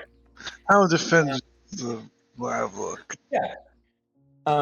So let's start with, so I'll say Casaria can get you in for free. So as you travel through the Clay Warrens, she is going to meet up with a small detachment of some merchant escort guards, and she is going to this is going to take essentially all day to do, but she's essentially going to coordinate like a small ship to kind of pick her up from the western bank of Conscriptus, and she's going to actually come in by sea through the port.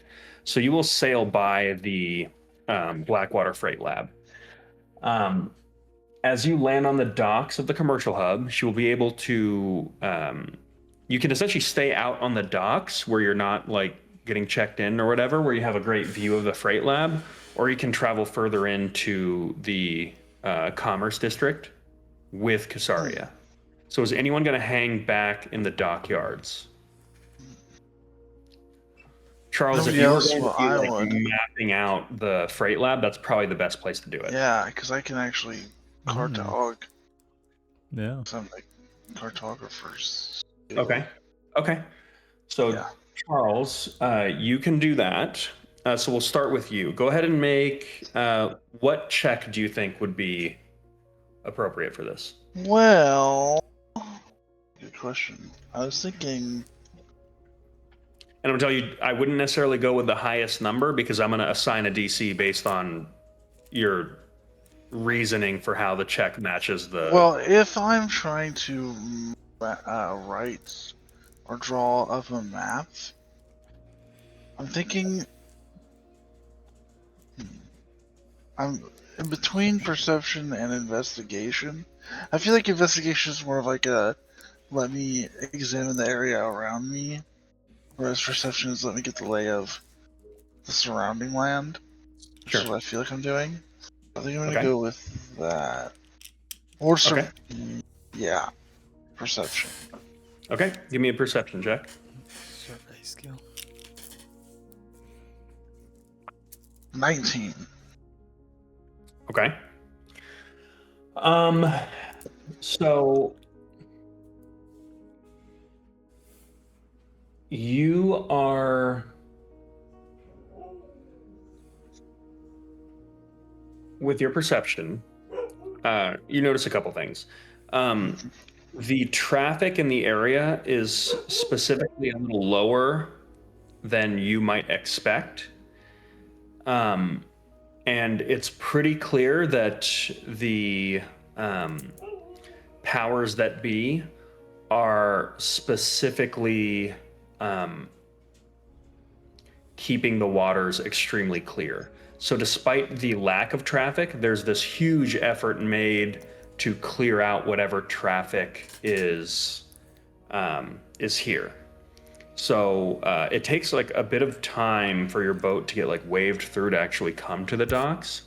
And there's a little bit of a hubbub around the dockyards about the Brightwater, like a Brightwater fleet that is going to be shortly incoming to basically fortify the and reinforce the freight lab.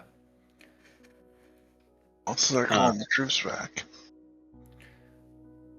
Yeah, because again, it takes time to send forces from Brightwater as like everything's been secured.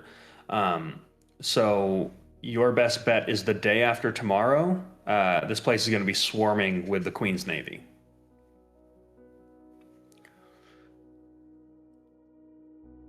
Okay. Furthermore, you do get a sense of how the outside structure of the freight lab. It's basically like an island that's off of the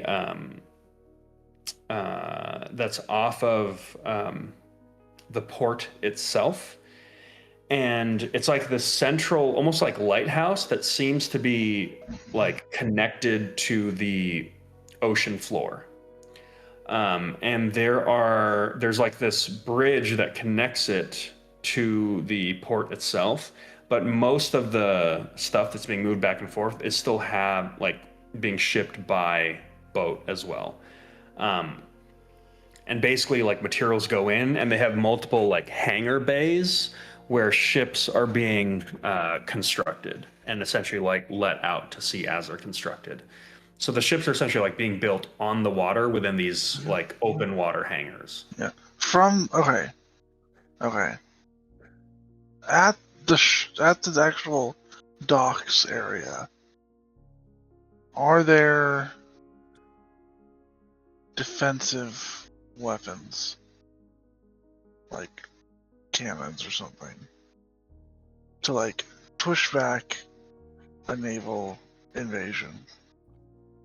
There are cannons. What about at the freight lab itself? There are cannons in the freight lab as well.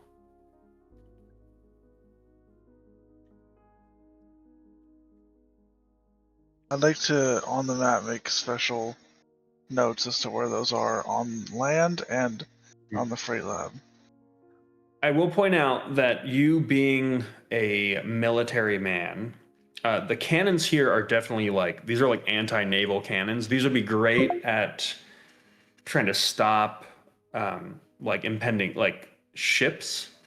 These cannons would not be like siege weapons that would be equipped to take down the freight labs itself. No, it's to destroy our navy.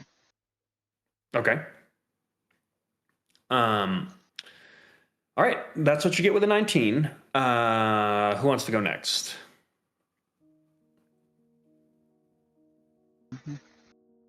I'm thinking Enoch, you want to go?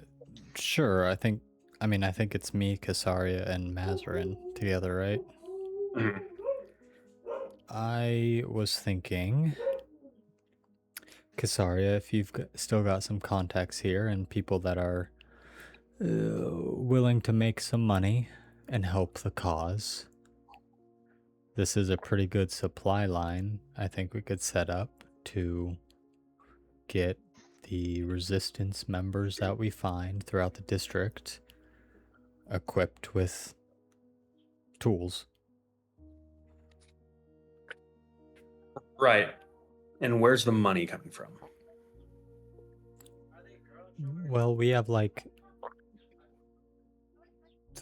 us. The seventh house to begin with, but also, I'm sure people still have money. Okay. And what's your proposed budget for outfitting your resistance that we are going to find imminently? Yeah, we'd have to see what everybody comes back to camp with, but I think mostly it's maybe seeing if some merchants are willing, if they're willing to put themselves at risk. I already know multiple merchants that are going to be willing, and they're going to be at minimal risk because they'll go through me, I Okay. assume. So if anyone's assuming the risk, it's me.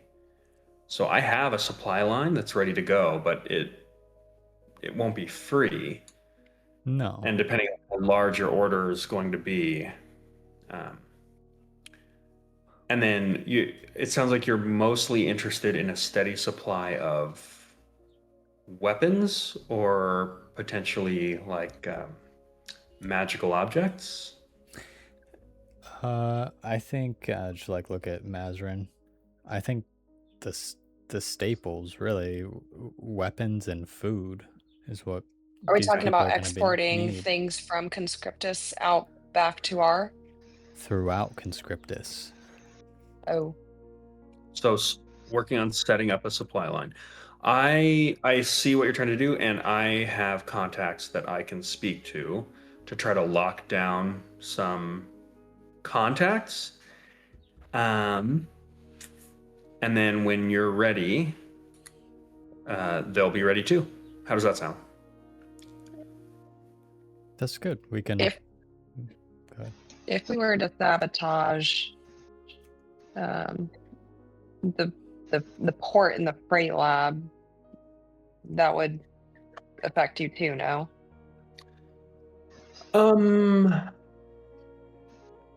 Yeah, I mean, I'm not too, like, obviously don't stop on my account.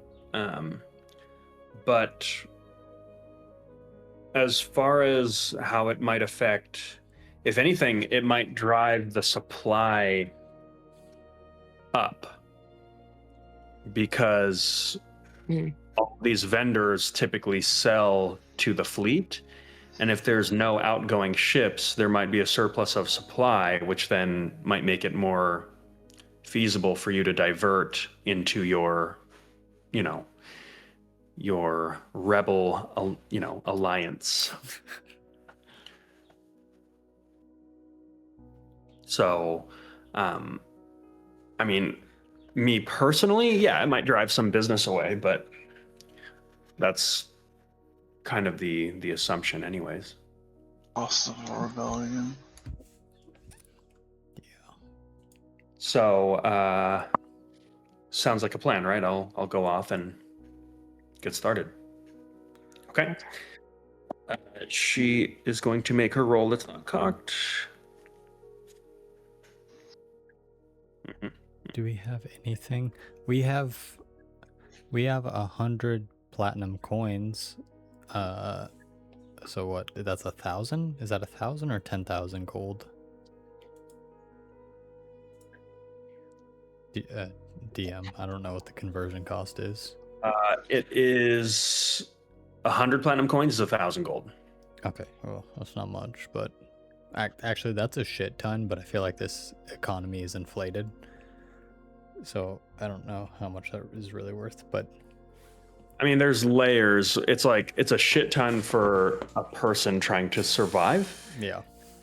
It's not much for trying to outfit and supply a small army. No, but it is a initial deposit that could maybe Get get Get the ball rolling. at least one supplier. It could get them, like, we could have a deposit for them. I will say, on a roll, on a very charismatic character, which is Kasaria, with expertise in, persuasion related to commerce, on a roll of a natural 1, here's what happens. Oh, Oh no. So since she has not been here since Tasha's takeover, and the merchants here are scared shitless of doing any business with anyone that has any whiff of not being like strictly allied with the queen. So like pretty much all the people here are like opportunistic merchants from Karsus, mainly Brightwater, some in New Callum, who are very clear that like I do not have any diplomatic protection here, and this is like they're like war profiteering basically, and their sole goal is to sell to the Bright Queen and try to make money off of her forces without pissing her or her army of demons and witches off. So what happens is Kasaria has no headway in finding anyone that is willing to do business. And by the mere fact of her asking these questions, at some point, this is going to be like make it into the report of some like Brightwater spy or like naval commander. And as far as any heist on the freight lab, I am preemptively adding a point of heat. Yeah. So she will come back and just apologetically just go, it is not the landscape I was expecting. I can try this again, maybe tomorrow, if you guys are at the freight lab, because I still feel confident I can pull this off, but I'll have to change my approach and give it another shot. But we're going to have to pack it in for the day sometime soon, because we don't want to be asked. I'm not going to be asking any more questions today. So she doesn't get captured or anything like that, but we tacked on a point of heat for your mission whenever it happens. So that leaves Mazarin. What are you going to try to do? Oh, I don't know. What is the status of leviathans in this water, Gape? Like, what is the general like leviathan vibe? Are they out there? Blades in the dark, yeah. I would say the leviathans here, given the amount of infrastructure that is here, have been pretty much hunted to extinction. Also, the leviathan level, if you're thinking of like Langston, that's kind of specifically like, or I'd say almost mythically kind of a hotbed of like sea monsters. No one exactly knows why, but there's something hand waving like the magical mystical land of Karsus that's like specific to. It's not like all the seas in this world are completely infested with like mutated sea monsters. There is vaguely something about some kind of like seafaring Oberith demon prince that attracts like some kind of high leviathan activity that for whatever reason seem to congregate in the waters to the south, which like the Langston area has kind of made their become famous for. So You're saying somewhere out there, there's a demon prince leviathan plug. Yeah, let's go find her. That is what he's saying. yeah, Exactly. like vaguely maybe. This is the only far-fetched idea I have. Okay, so how do you want to act on that? I don't think there's anything I can do here, and Okay. I don't know. Just I'm just gonna, since I don't have an immediate plan. I think I'm just gonna observe and investigate and look for any interesting behaviors or vulnerabilities, or just keep it kind of general with an investigation check. I'm gonna take a lap. We'll say that. Okay. General investigation check.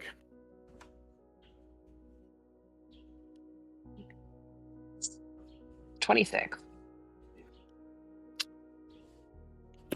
Okay. let me ask you this. Is there anything that you as a player want with a 26?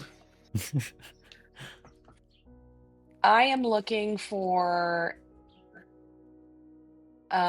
any signs or talk that may be um, um,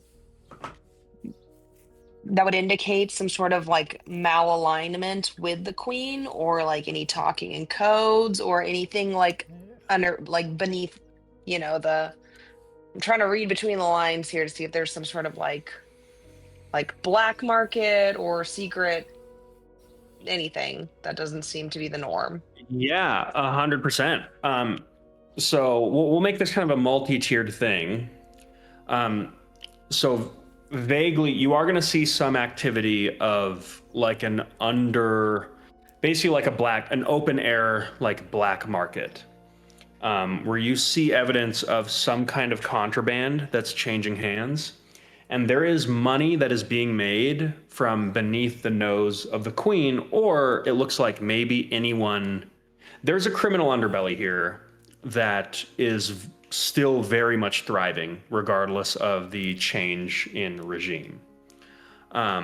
So as you see this, are you going to attempt to interact directly with it, or are you going to kind of just like further chase it down and kind of get a little bit more information?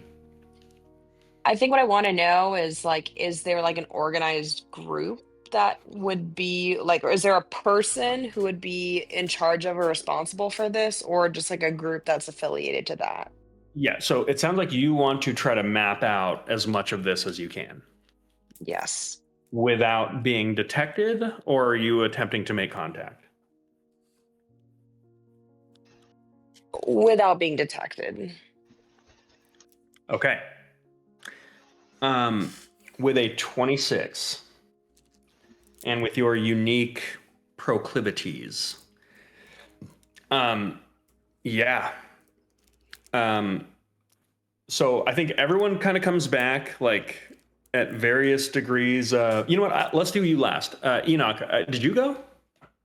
I mean, I was kind of helping Kasaria set up that failed I didn't really do anything, but that was my idea, was set up a supply line. So, I mean, I don't know what Enoch will do.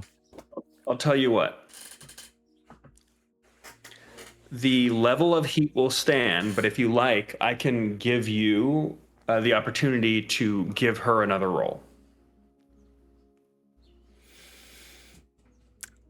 Okay.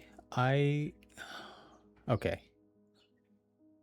I will say the DC has slightly gone up, although she is very charismatic. The natural one on my part was quite unlucky. So you can do that if you don't have anything that you want to do specifically. Here's how I'll frame the reroll. I will don my Ashborn mask and pose as a fellow war profiteer from the island that I feel like Eddie. Yeah. DM, what's my backstory? What island am I from? Well, from the Embermaw. Embermaw. I'll pose as a war profiteer from the Embermaw to try to and be like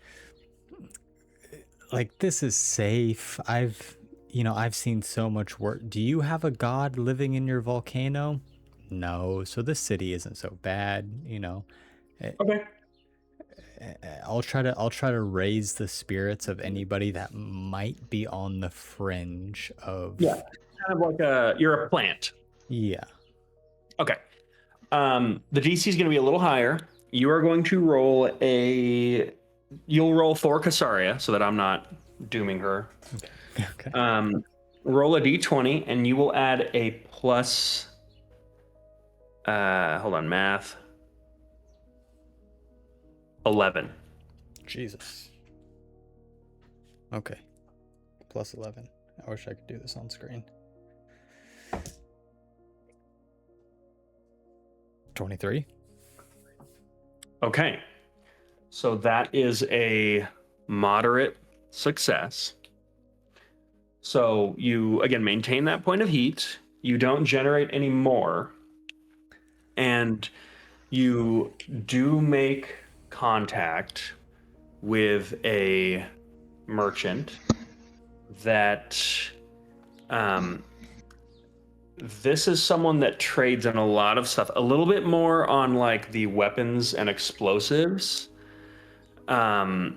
than like strictly supplies, although they can kind of reach out to contacts of their own and act as like a second middleman for that. So they can get essentially whatever you want, but a lot of the stuff you want, it's going to be a little bit pricey because of that, because they're essentially going to be upcharging. So with that, you have made contact with a goblin merchant by the name of Briggs, who you can absolutely get supplies from. What's he doing here? More profiteering. When the band broke up, yeah, that's a good point. Goblins got to eat. Yeah, okay. So you have a contact that we will be adding named Briggs. Okay, with that, Mazarin comes back. You have learned a whole lot of shit.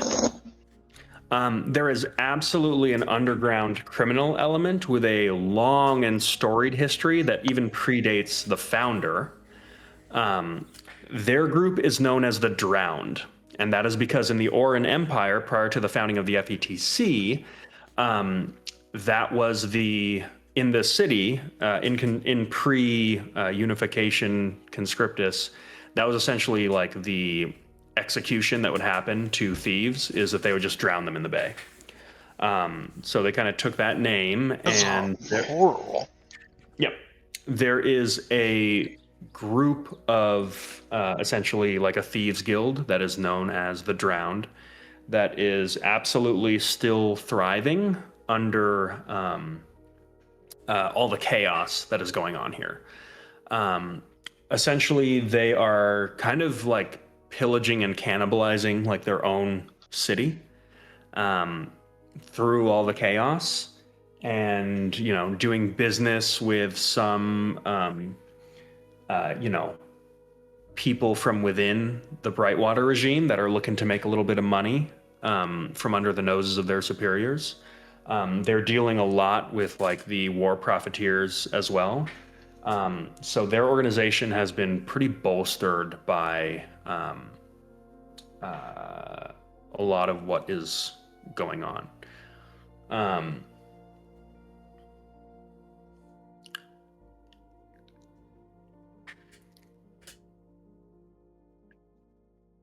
Are there any names like leaders of that group that have come up? You don't get any names of leaders specifically. I would say you don't get. I will say you do catch wind of. You see a lot of these members as they kind of go into like what looks like kind of an open air hideout. A lot of them that are kind of lounging around like on the outside seem to be into playing this turn-based trading card game.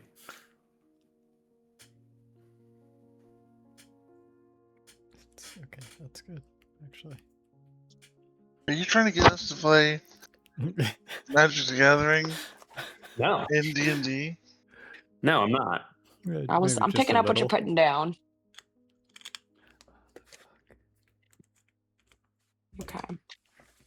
Okay. That's some good stuff. Good information. And this is in the commercial district? This is in the commercial district. Okay. And I'll tell you what, with that, I'll say given you have kind of like this investigative mind and you rolled so high on this check, I am going to keep in mind that for you, Mazarin, any of your future dealings with the Drowned I will give you a basically like a D4 proficiency bonus based on your kind of outside view of how their organization works, your ability to like learn some of their history, whether it's through like psionic mind shit or just your kind of beautiful mind shit. So that'll be like a little, quest-based buff that you've picked up by this astoundingly high investigation roll. Nice. Way to go. Okay, so with that, you have accomplished some things at the cost of a single point of heat, and your group is going to make it back to see what the rest of your little underlings are reporting. For 1 point of heat, pretty good for us. Only 1 point. It's not bad. Yeah. And Charles just did Charles end up mapping out just the coast or like a decent portion of the commercial hub? Yeah, how much map did I get? So Quantify it. you've mapped the coast itself, and you've mapped out the outside structure of the freight labs, which is again essentially like 8 like ship hangar bays that are attached to like a central multi-layered tower that at the top turns into what almost looks like a wizard tower. But it also looks like a good chunk of their operations do happen underground, or actually under the sea level specifically. Under the So one other thing I would have been looking for is obviously there's like guards and shit, but there are general workers, correct? yeah. Is there a uniform? What's that? Is there a uniform? For the general workers? I wouldn't say there's a strict uniform, but there's like not a dress code, but there's kind of a vibe of like what the workers tend to wear. Okay. Like the workers are dressed pretty much practically. Like overalls and shit like that? Or like See a lot of coveralls? overalls, some like buttoned up shirts. Some people just do like overalls and shirtless, or overalls and like a tank top, because it's like pretty heavy labor. But it's not there's not like a strictly enforced dress code. But it is a lot of kind of like somewhat OSHA compliant, heavy boots, gloves, that sort of thing. Okay. That's a plan for next time. Okay. So with that, you go to make your way back to the ruined temple.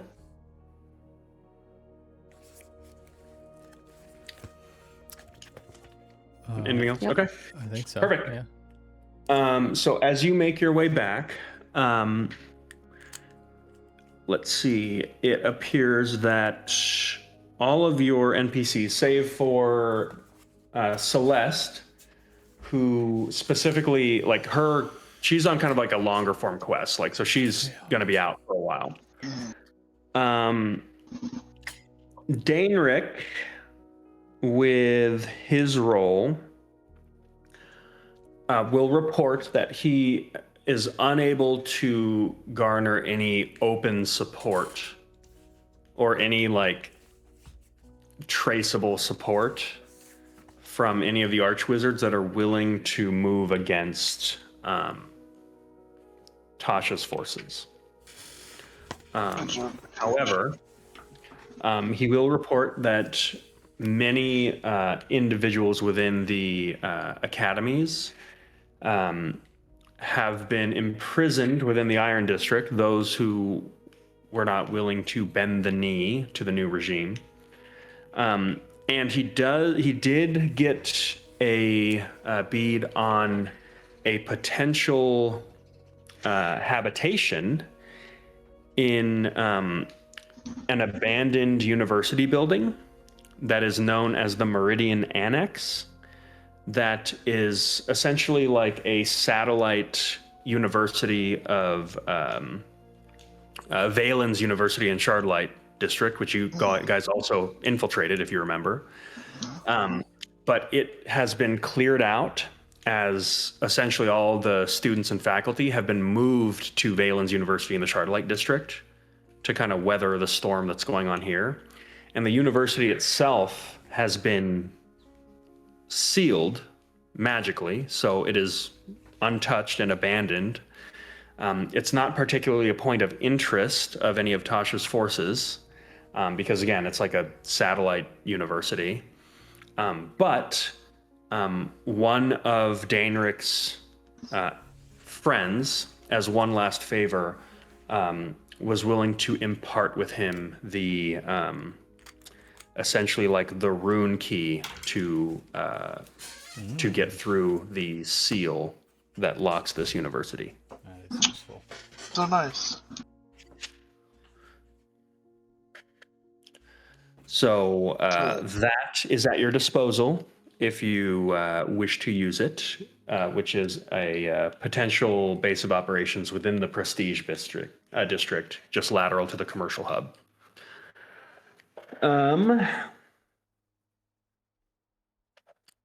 Corbin.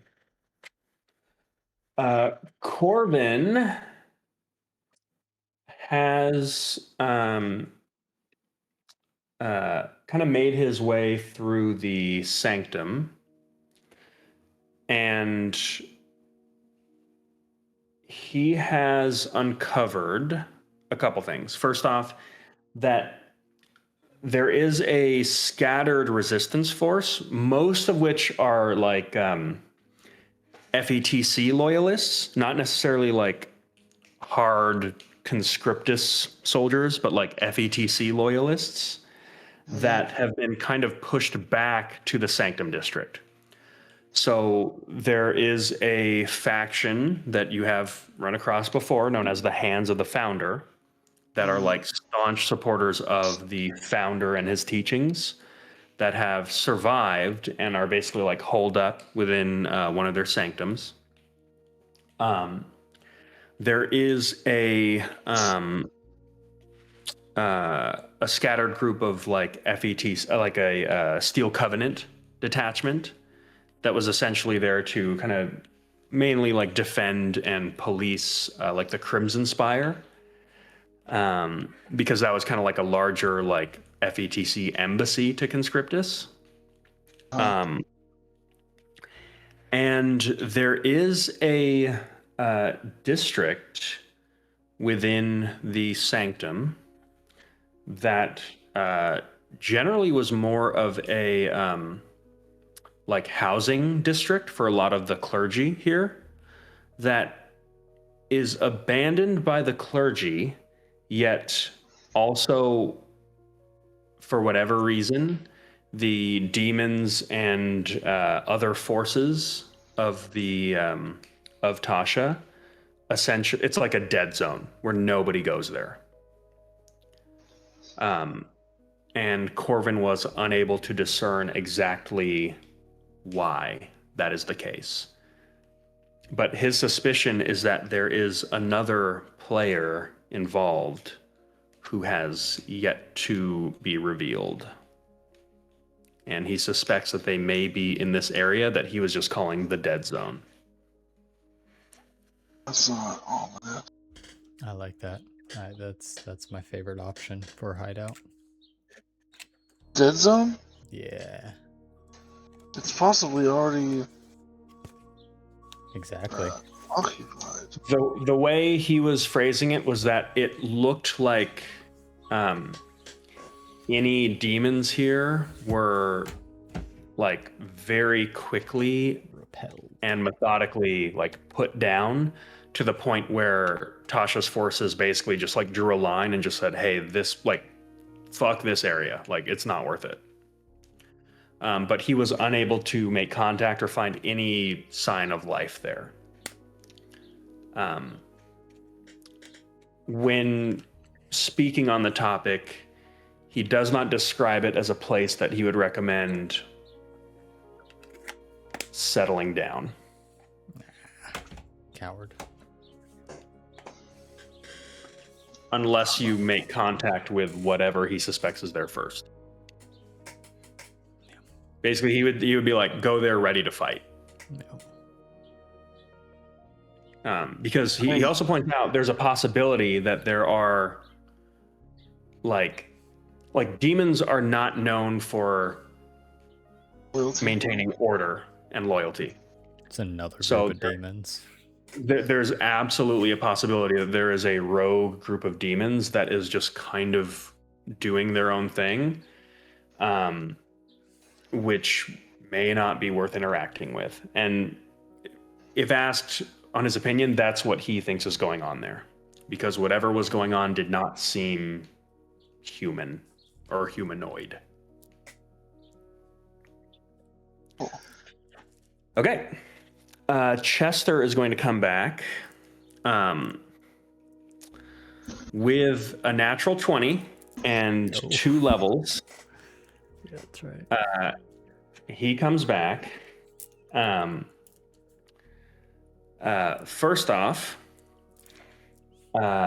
he comes back looking a little different. He has a black eye, and he has a new neck tattoo of what looks like a hand, like a clawed hand that is reaching up above a wave.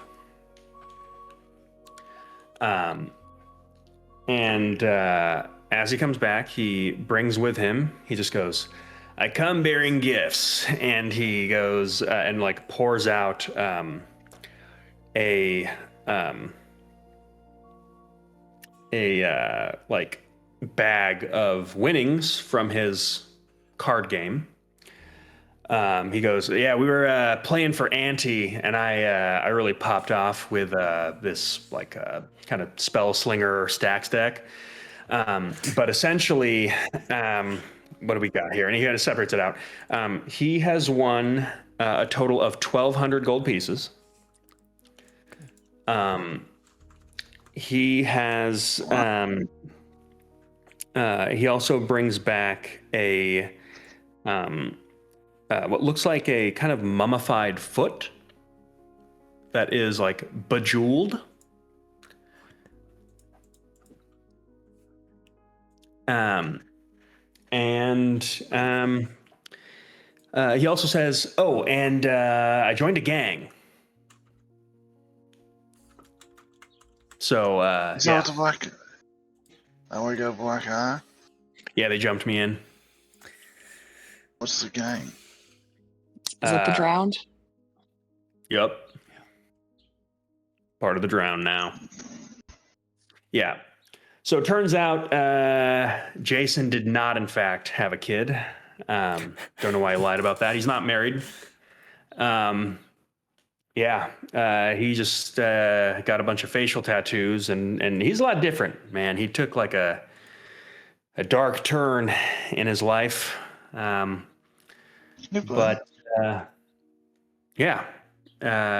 been getting real involved with this group of guys that, they're good guys. They seem a little rough around the edges, but they just kind of, how do they describe it?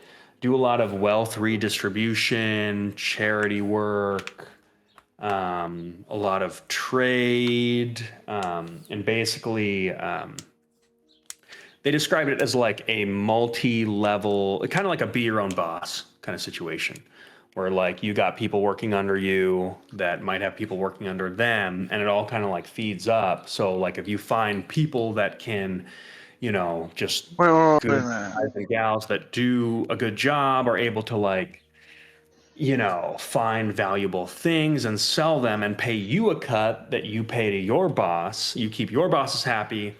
You stay within the organization, get more people, and then ultimately it just kind of feeds itself to the point where, like this is like, look, I'm 7th house all the way, baby. Like I'm ride or die. You guys know that about me. Like I got heart, but brother's got to have a retirement plan. You know what I'm saying? So like I got, I'm going to get a couple guys working under me. And, if you guys are looking for an in, like I've been knighted.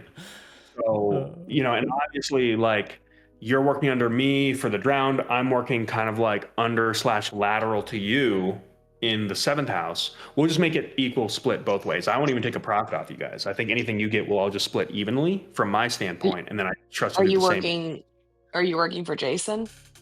No, he's kind of like at my level. Um, no. I'm working for Bulldog. Bulldog. Okay. Yeah, he's a big dude. Hell of an uppercut. Yeah. So I'm gonna need to make my quota also by the end of the month because I'm in the red by like 500. I mean, well, that's for next month because I won a bunch of money, paid up my quota out of this, which is basically like a down payment on the work that I'm going to do. So in a way, I paid myself. The economics get a little bit weird, but I promise you, it makes. It's the way Bulldog said it is I'm investing in my future. Right. Okay. Well, that's very confusing. But yeah, and it's, trust me, it all makes sense. I could sit down and draw it out for you. It kind of makes more sense if you kind of see the like the funnel. Does it look like a pyramid? Yeah, no, it's an upside down funnel, I think. Yeah, not a pyramid. It's more like actually more like a right side up funnel. Okay. Yeah. So yeah. Speaking of which, you guys want to buy some butterfly knives? No. no. Not particularly. Okay, they're made with Syndralis steel. You can use it for anything. You pivoting, I think this is potentially a sketchy thing for you to get involved in, but also maybe good. Mazarin, you figured out, the drowned are kind of have their foothold in the city, and now we have an inside guy. Yeah. And maybe. And now Chester's got a retirement plan. So, yeah, that's important. You're definitely going to retire, and yeah. Yeah, I'm gonna live. Yep. Don't say that. What are you talking about? Say it. You don't say that. It's like you don't tell an actor, "Good luck." Oh, if I was an actor, I'd want someone to tell me good luck. You're involved in the theater, Charles? No, I was in the military. A lot of different people, a lot of different walks of life. Okay. Get to talking around a campfire. Look, guys, I believe in working hard and playing hard. And at the end of the day, all this shit that we go through, right? Like just being like, I mean, let's just be honest, heroes, right? Like the kind of stuff that we accomplish with the seventh house has been crazy, right? Like the way, made it to Conscriptus, was kind of like able to support Luminora, as like kind of winning the whole thing, and then being here to liberate Conscriptus. Like they're gonna write about us. You know what I mean? And I'm personally, I don't know about you guys, I'm not in it for the fame, like I think this is all going to be for something. So like, yeah, I'm telling you, just like little nest egg on the side as we do our like heroic shit. And then, I don't know, maybe settle down, have a couple little young Chesters. And then, just like sail off into the distance while I have my, like my little, like my underlings with their underlings that are like funneling cash down to me so that I can, give my kids a good life, like that's what it's going to be all about. So like, we do this, but at the end of the day, like I'm trying to live a long, healthy life and be happy. You know what I mean? Once this is all done. Well, good for you, Chester. Yeah. So, yeah, I'm gonna live. But anyways, that's what I was up to. Cool. So how'd you guys do? Pretty okay. Just got a lay of the land.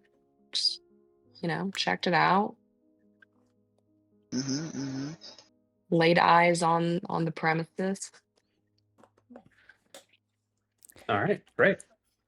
Failed the supply chain, but I think maybe the drowned could help with that, depending on how deep their tunnels go. Yeah. Okay, you didn't sound too confident. Maybe not. No, we can circle back. Well, I mean, yeah, I wanted to talk to you guys about that. Like, privately? Yeah.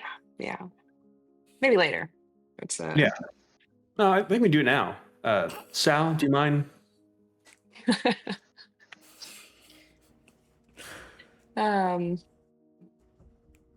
Actually, Chester, I was hoping to speak to Enoch and Else? Chuck alone. Yeah. Okay. Yeah. I mean, that makes sense. It's not like a seventh house thing. It's like No. Of course. me, Chuck, and Yeah. Enoch All right. thing. Yeah. All right. Here, Luminora, Sal. Let's give them their space. Just those specific three. And Actually, we have Luminora, if you could stay too. Sal can go. Sal. Yeah, it's like a 4-person thing, really. Sal, you've got that thing to work on, right? You can. Chester can help you with it. Yeah, didn't you say you needed a hand with that? It's very important 7th house business.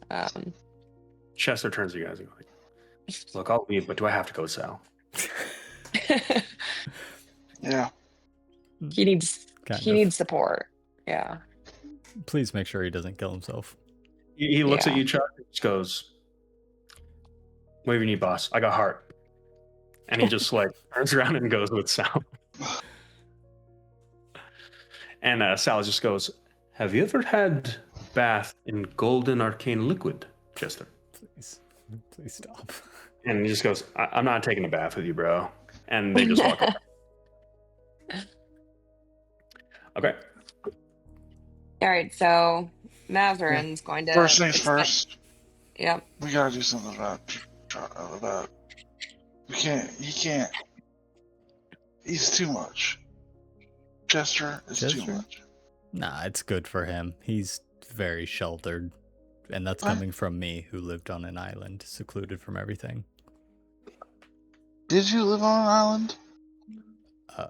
Well, I specifically lived on this island, but yes.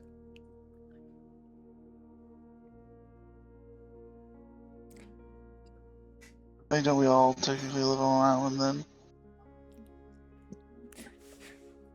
We are technically on a different island than the rest of Mordun, but yes, I think everyone here lives on an island. It's a little bit irrelevant, but there you go. Here's a map that I just found.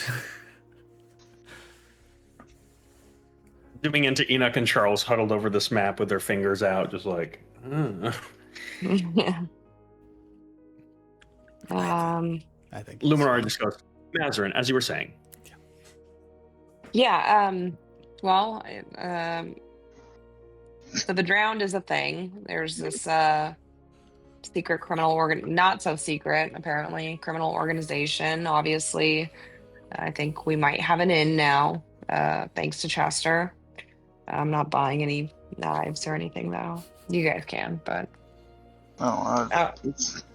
It's definitely a multi-level marketing scheme. Yeah. But, it gives him purpose. And he really... I feel like he really needs, like, something to drive towards. Just to keep him. He needs his own people. Yeah. Not us. Yeah. So, maybe it's a good thing at the end of the day, But regardless, where I'm not sure is so what should our angle be here? I'm thinking we can either kind of go up against this group and extort them somehow, or we will have to work with them. I'm assuming if we want to work with them, we're going to need to buy our way in, because all they care about is making money. Mm-hmm. We're not exactly cash rich here, and it sounds like we need some cash flow to supply sort of like a supply network anyways. So I don't know how successful we'll be in that venture. Maybe. I have a plan. Go for it. Yeah, go for it. What do you got? So we do need a cash flow. We are pathetically broke right now, but we know that there are stores of formerly famous houses. Maybe they've been raided, maybe they haven't been. But we have the merchants that can set up that supply chain between any people we get to recruit on our side. And then now maybe we have the drowned, if that's a strong enough foothold to transport the supplies without our direct involvement. They'll need to be paid, and then they'll probably need to pay the merchants, but cash flow. And then we have the wizard hideout, the university we've been to. That seems like a good little hideout.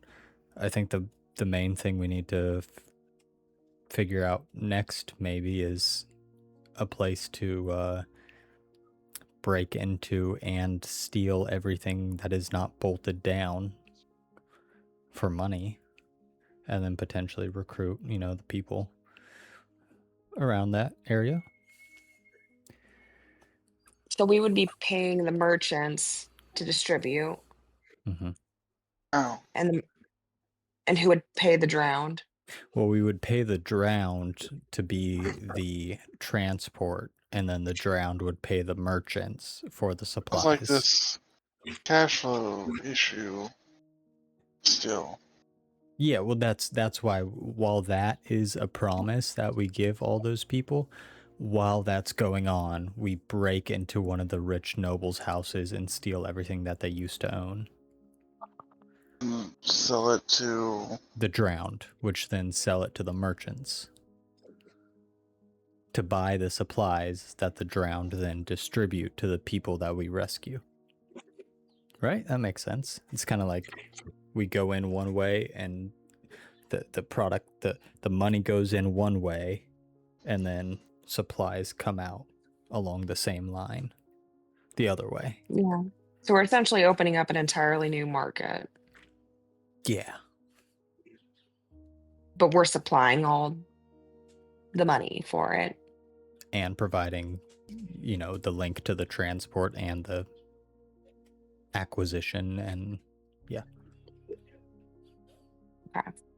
where's our initial investment come from? Pillaging.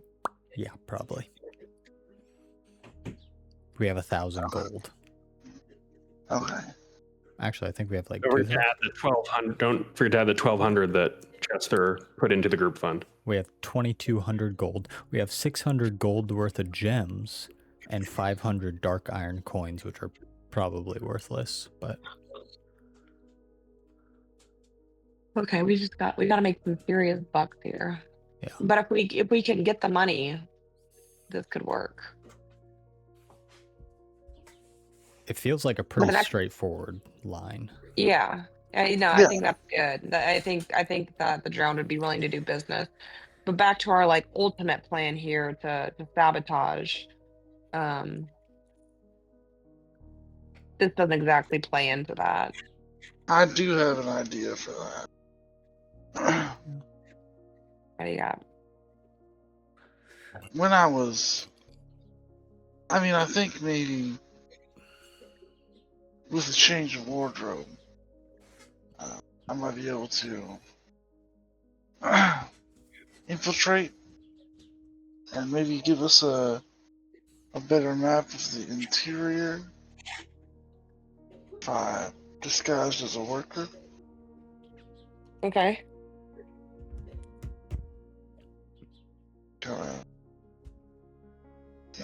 Figure out a map the area inside, so when we get in there, we know where we're going.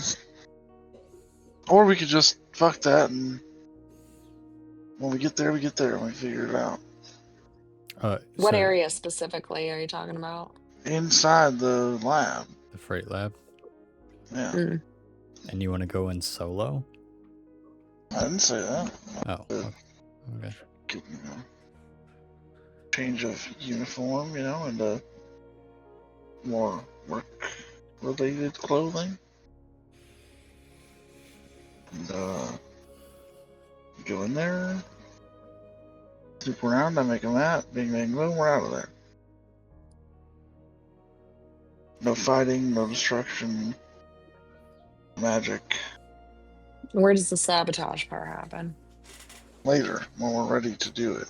Yeah. Okay, so we need another day of like recon, is what you're saying. I think when we do the sabotage, it's got to be big. Like we have to succeed, and it has to be a big hit. And then we have to be ready. Like it would be very unfortunate to break something of theirs, and then the queen and her demons just like fucking open up a portal and flood 10,000 more forces into the city. And then we've got nothing to fight that with. That is not something that I even considered. I don't know if she can do that. I'm just saying. It's not an unreasonable. I think we get money. We try to set up contacts. We break into the Freightwater lab to map it out. And then we like go back once we have that specific intel. And then we break shit once all the contacts are set up. Once the supply chain is flowing and we got people that are like, hey, we're freeing the whole city, and everyone's in on it, and then there's money changing hands. Yeah. Okay. And then we're good to So start first breaking things shit. first. Deal a bunch of stuff. Yeah. Yeah, we're gonna need to get in the business of whatever Vale and Gunnar are doing, because So we're gonna try and get into the Empyrean district, or are we gonna try and get money another way? Empyrean district is where all the noble houses are, right? Yeah. I think so. In the middle, Yeah. that's probably our best That's bet. probably, yeah. Also, where the most demons are. Yeah, it's not gonna be easy. I will point out your group also knows that come tomorrow might be one of your last chances of breaching the freight labs without a ton of a hostile force being there. Why is that? What info did I miss? The Navy's coming. Oh, Brightwater Navy's Like on permanently? its way. Oh. So the freight lab is kind of like the most valuable asset within Conscriptus for the Queen.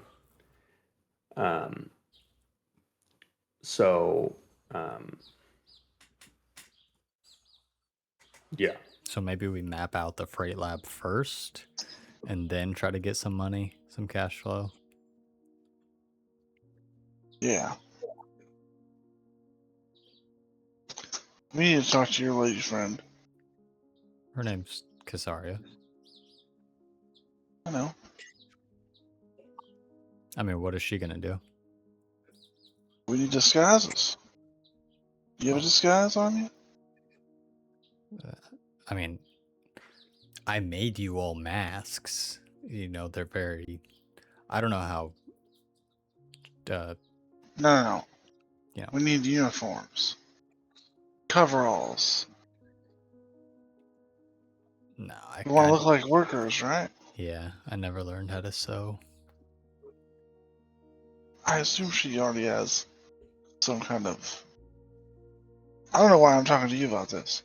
I'd walk towards Casaria. Set up place. Wherever she set up. Yeah, she's set up. Hey, Saria. Mm. How are you doing today? Thanks for helping us. Of course, I'm fine. What can I do for you? I'm looking to get into the freight lab, and I was planning on doing that to help my team, disguised as workers. So maybe like, I was wondering if you had coveralls. Coveralls. Yeah, I could probably do coveralls. Although if I could, I've got. Do you know how to sew? Do you know how to? Me? You know who you should talk to? Who should I talk to? Enoch's new friend, Fiona. So? Yeah, that absolutely seems like something that would be within her wheelhouse.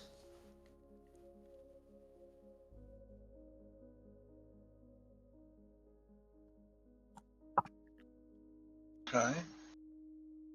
Are you, I can provide some base materials, but I don't have, like, I assume you need more than one pair. And you yeah. need them soon, like, I assume by tomorrow morning, maybe? Yeah. So instead of me finding out some kind of, like, workman's uniform vendor, Yeah. I think it might make sense to just get the materials to make this. I have materials, but you need a seamstress. Okay. Thanks. I'll be right back. Of course. Gotta go find Fiona. Okay. Hi, easy enough Fiona. to do. Hi. Do you know how to sew? Yes. Would you be able to make coveralls if I had the materials to do so? How many pairs? 5. Okay. 5 coveralls. You will get me the materials. And what material does it need to be made of? Well, we're looking to get into the freight lab, so I know something probably water resistant and oil resistant. Durable. But, Okay. So I'll take 100 gold pieces to cover my materials costs. oh, we were going to get the materials. Do you know what you're getting? No, actually, no, that's a good point. Okay. 100 gold for the materials. I'll take 150 for labor, Okay.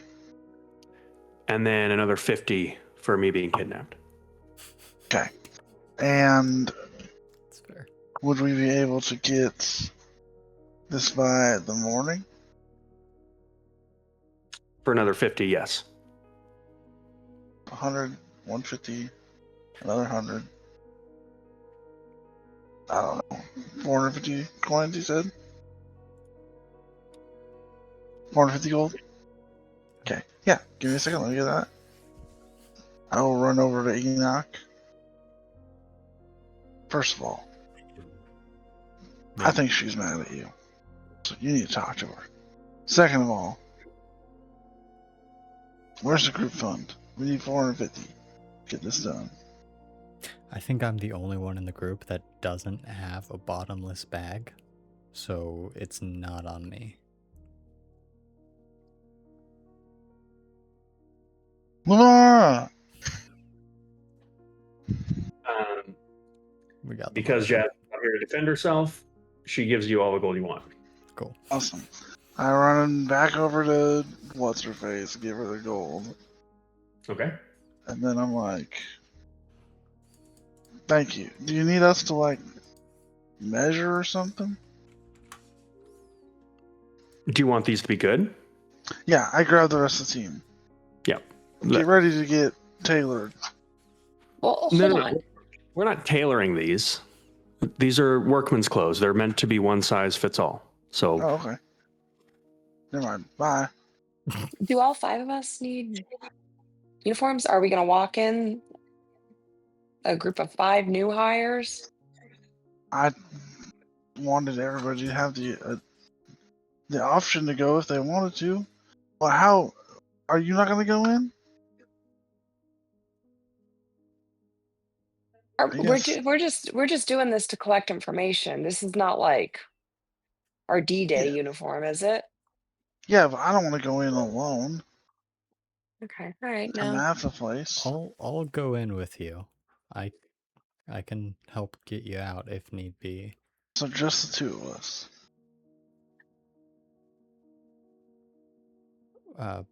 Well, maybe if anyone else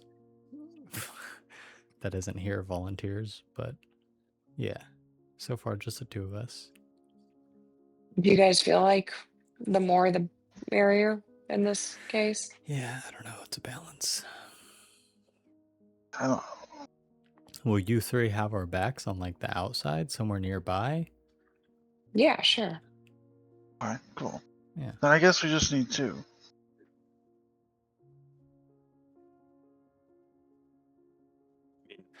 And you know what? I'm actually a cartographer as well, so I can assist Charles. So we can Yeah. split up, even. Probably not a good idea. Probably not, but I can help you. Awesome. Okay. I'll take 200 gold Total? total. I give her 200 gold.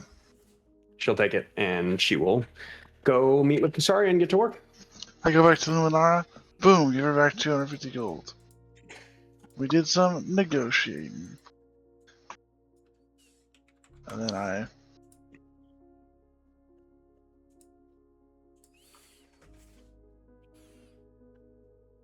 Then I take 50 of that gold back really quick. And I go back to... Making me fucking change this. I go back and I'm gonna... You know what? I'll No. put back 20. Not the uniform thing. I'm gonna be like, hey, you know... What is your girlfriend's name? I cannot remember it. Kasaria. You get my wife's name right.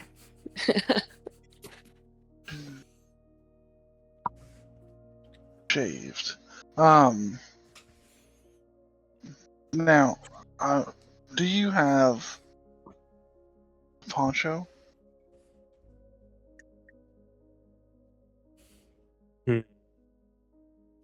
This is for you. Yeah, just personal use. Yeah, I can make one. Yeah? Take off your coat. I take off the And jacket. she'll actually do measurement. Like, as you say that, she's like, this guy needs a poncho. And she's going to take some measurements. And she's going to get you set up with a poncho. Cool. She'll have that in the morning for you, too. How much? I mean, you're paying her 50, right? I have more if she needs more. Insane. It depends on what you want. I want like classic Western poncho, like Mexican poncho. Do you want something? Let me put it to you this way. Do you want something like possibly magical? How so Like- magical? It depends. She'll work with whatever she can based on what Fiona has. So let me give you a couple. She'll give you a couple price points without being super specific. For something simple, 20 gold. For something nice, 50 gold. For something magical, 1,000. Let's go with the 50 gold range. Okay, good start. We'll kind of see how ponchos go. Cool. Okay. So Do you have 50 any gold? preference as far as like color or anything like that? Man, I didn't think that far ahead. You want her to just do it? Yeah, you know me. Ish. Okay. You've seen me. looking to switch up the style, you know? She goes, to be honest, it looks like the rugged look works for you. Something that a lot of the kids are doing these days is they're actually kind of like acid washing and wearing down some of their clothes to make them look worn for kind of that like worn and rugged look. Is that something you're interested in, or do you want something pristine and Yeah, new? no, that would be very cool. Make me look Alright. stylish. Like Okay. one of the children. Like one of the children. You got it. Nice. Okay. All right, so she will do that.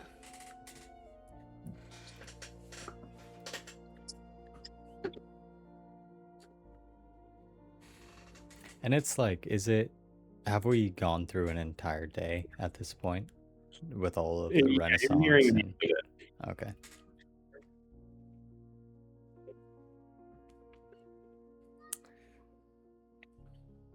Okay. Okay.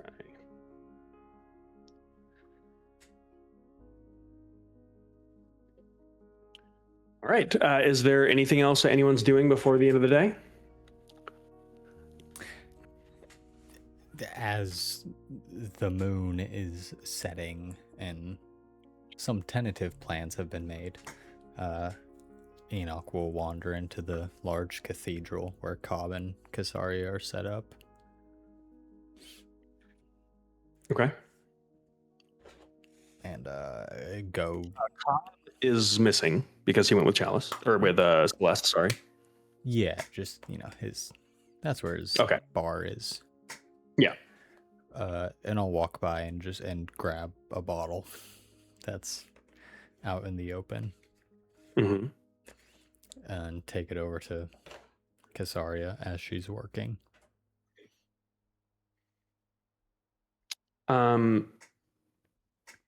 Yeah, she is not working.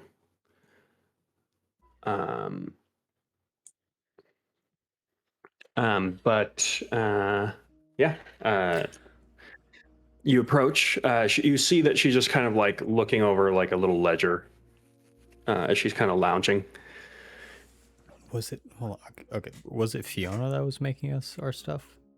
Yes, Okay. because somebody just supplied her Supplying crap. the Yeah. materials. Okay. That's fine.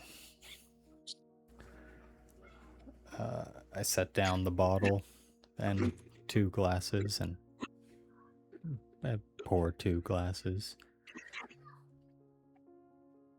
She stops you as you do, and she just goes, "What is that?" Oh, I don't know. I didn't bother looking. She looks at the bottle and just says, puts it down, and she's going to pull out like kind of a nice bottle of wine and says, "Sorry, I'm picky." And she opens this bottle of wine and she will pour a nice bottle of wine. Okay, that's fair. I just dump out whatever was in the glasses. Yep.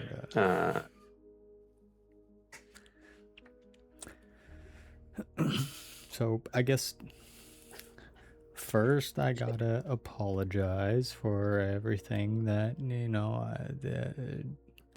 things maybe have gone the wrong way recently. You already apologized. I was told I have to again. I don't know. No. Yeah, you apologize and I'm over it. Okay, cool. You went through the effort of trying to make sure I was safe with a hostile takeover within Conscriptus. I don't know how you would have...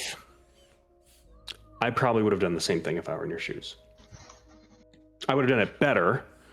Yeah. I would have used a sending stone to let you know what was going to happen. I would have chosen a mercenary that wasn't so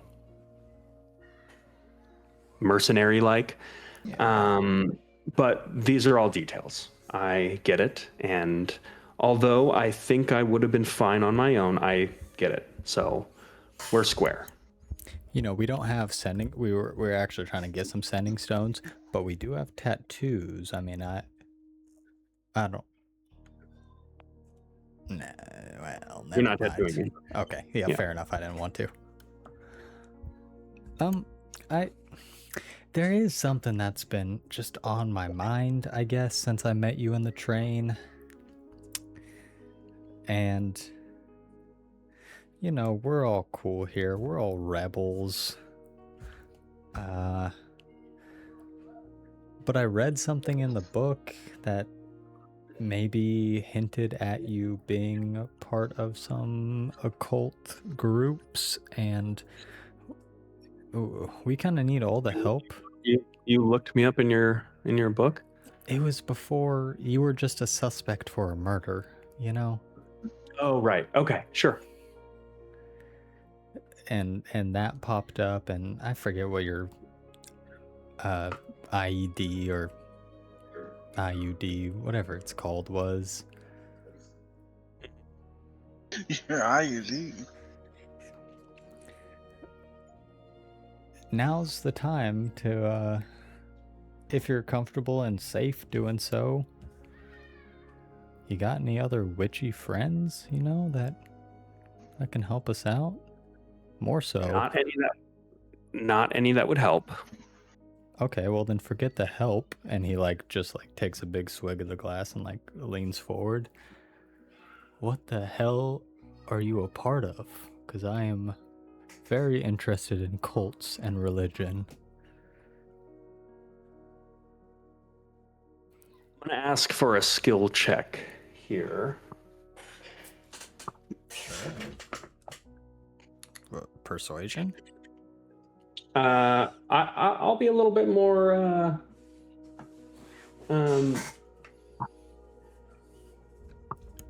I'll be a little bit more open.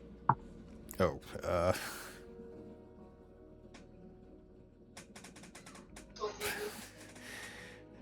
persuasion's Yes. I mean, I have a +0 Fine. to it, but it's the only thing that kind of makes sense.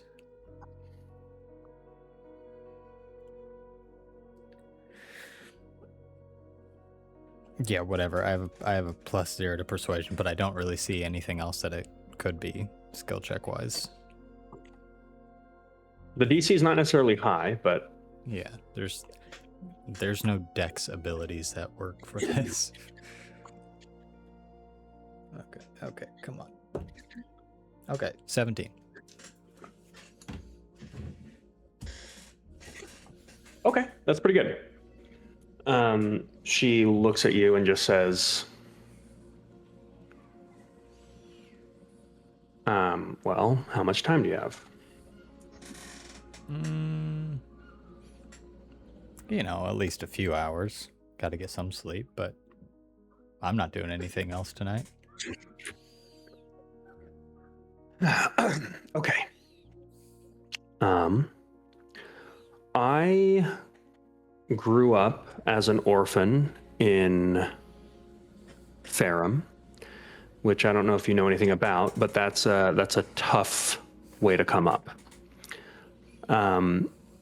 Although I was one of the lucky ones, because at a young age, instead of being sent off to the Dark Iron Mines, I was taken under the wing of a group that is known as the Bezdani Syndicate. They are essentially thieves, gypsies, occultists, that sort of thing. And one of their creeds is that everyone should have the ability to protect themselves and fend for themselves. So I was introduced to one of their gods, I guess, that they set up a communion with. So I don't know what this thing is, but sometimes it speaks to me. Sometimes it guides me. Sometimes it tells me that something is going to happen before it happens. And it gives me abilities and insights. It's why I'm able to read people the way that I am. And it's given me some other abilities that I maybe haven't shared with you.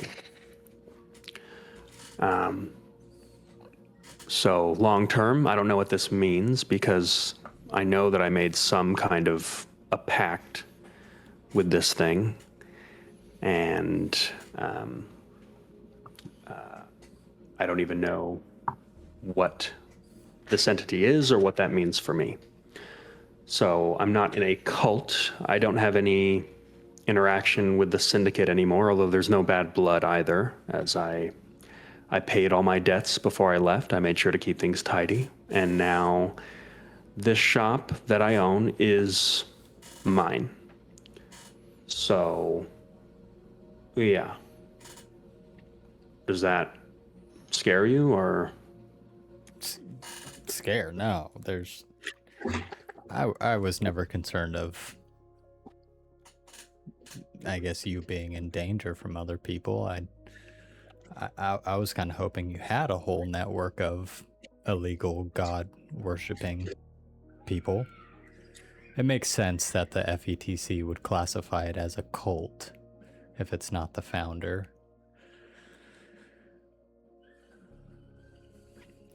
But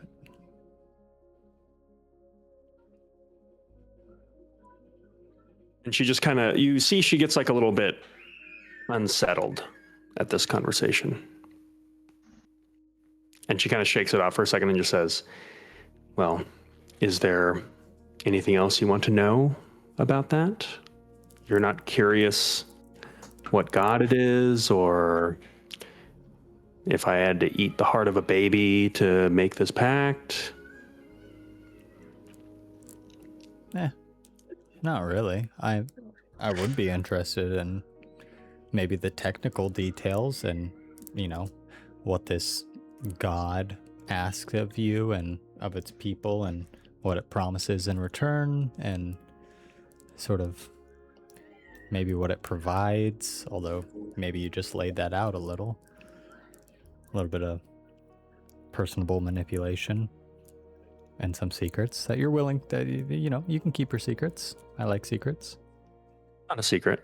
Well, I mean, I guess it's a secret in the sense that I don't even know exactly what I did or what it is. I take out my notebook and begin writing everything down that she says. She kind of laughs and she says, okay, if you must know, and if you're curious, the entity was called Pradrevnia, which in their Drakmiri tongue loosely translates to the first ancient, or the great old one. And it was said to be some kind of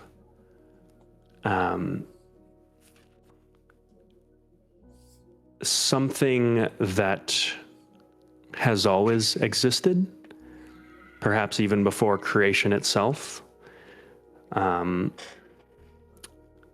Something born of the void. I remember Madame Bezdani always called it the shadow beyond the stars. So I don't know if it's real, but the things I can do make me feel that it is real. So I don't even know what deal I made or what happens when that debt comes due. But let's just say there's a reason that I try to live my life like any day might be my last, and I try to leave people better than how I left them. And I try not to accumulate any more debt. Yeah.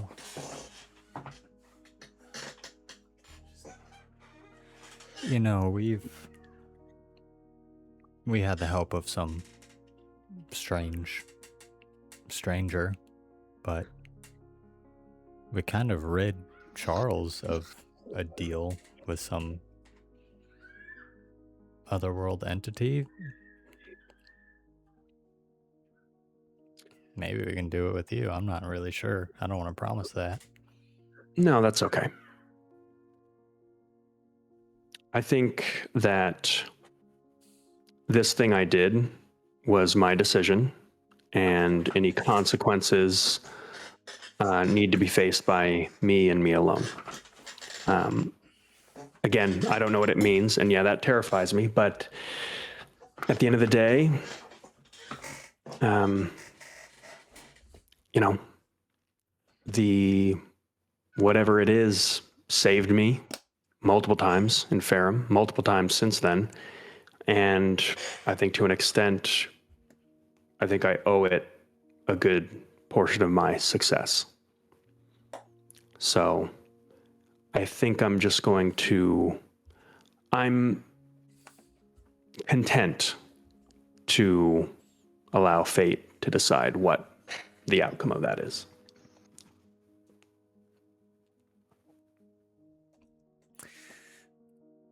Sounds like a fair exchange. I Thanks.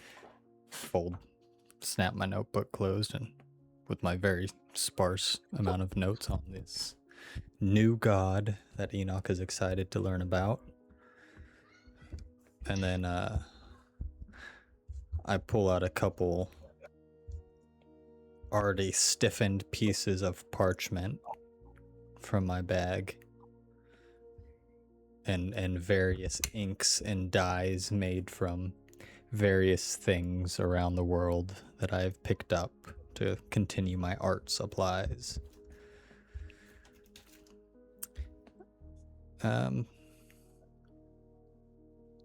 Well, I've still got a few more hours. Are you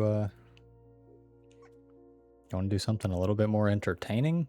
I don't know. It's kind of barren out here, but I'm sure there's some landscape we can capture the essence of. For the first time ever, she's going to kind of speak in a whisper, and that whisper is going to like come from inside your head and then around your head and then like a whirlwind all around your whole body. Whatever this whisper that you don't understand was just encompasses and envelops you until you are completely deafened. Your voice stops transmitting sound, and you have been silenced. Silence me? She did. And she's going to look at you, and you see her mouth moving, and you don't hear anything that she's saying. And then in your head, you hear her voice as she says, "I told you I would deal with you later." And then in the silence, Enoch is going to get his second fade to black moment.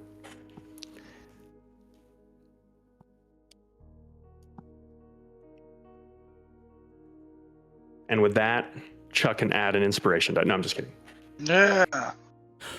I was just looking to paint some pictures. What the fuck? I like being able to mute for silence. That's kind of funny. Yep. It's new power. So with that, we're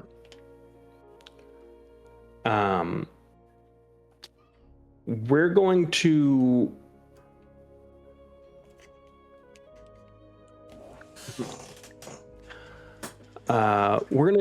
try to resolve one last thing. We'll do the first part of the next morning. Did anyone else have anything else they wanted to do before the night comes to a close?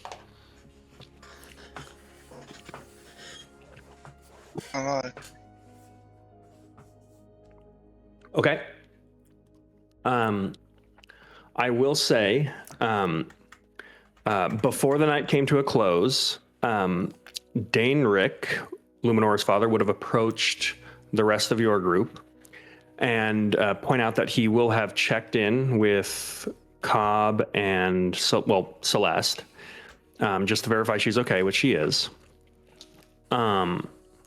He is also going to point out that he thinks because this location has been found, that he's planning on taking the rest of the Zalathayans to the Meridian Hall under cover of darkness and set up camp there.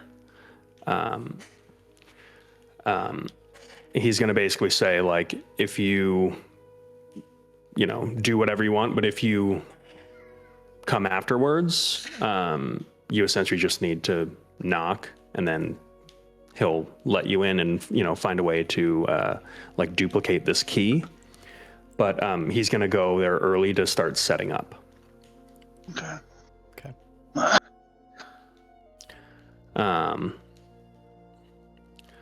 So with that,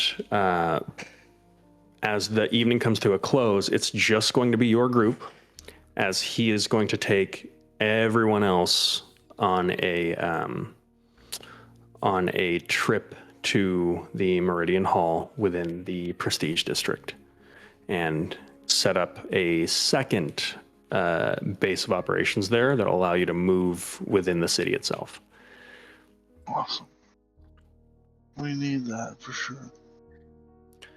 And with that, I think your group is going to be anticipating, again, if you wanted to hit the Blackwater Freight Labs, you've essentially got 1 day left before the Navy is estimated to arrive. So kind of limited time as far as what you might be able to get done.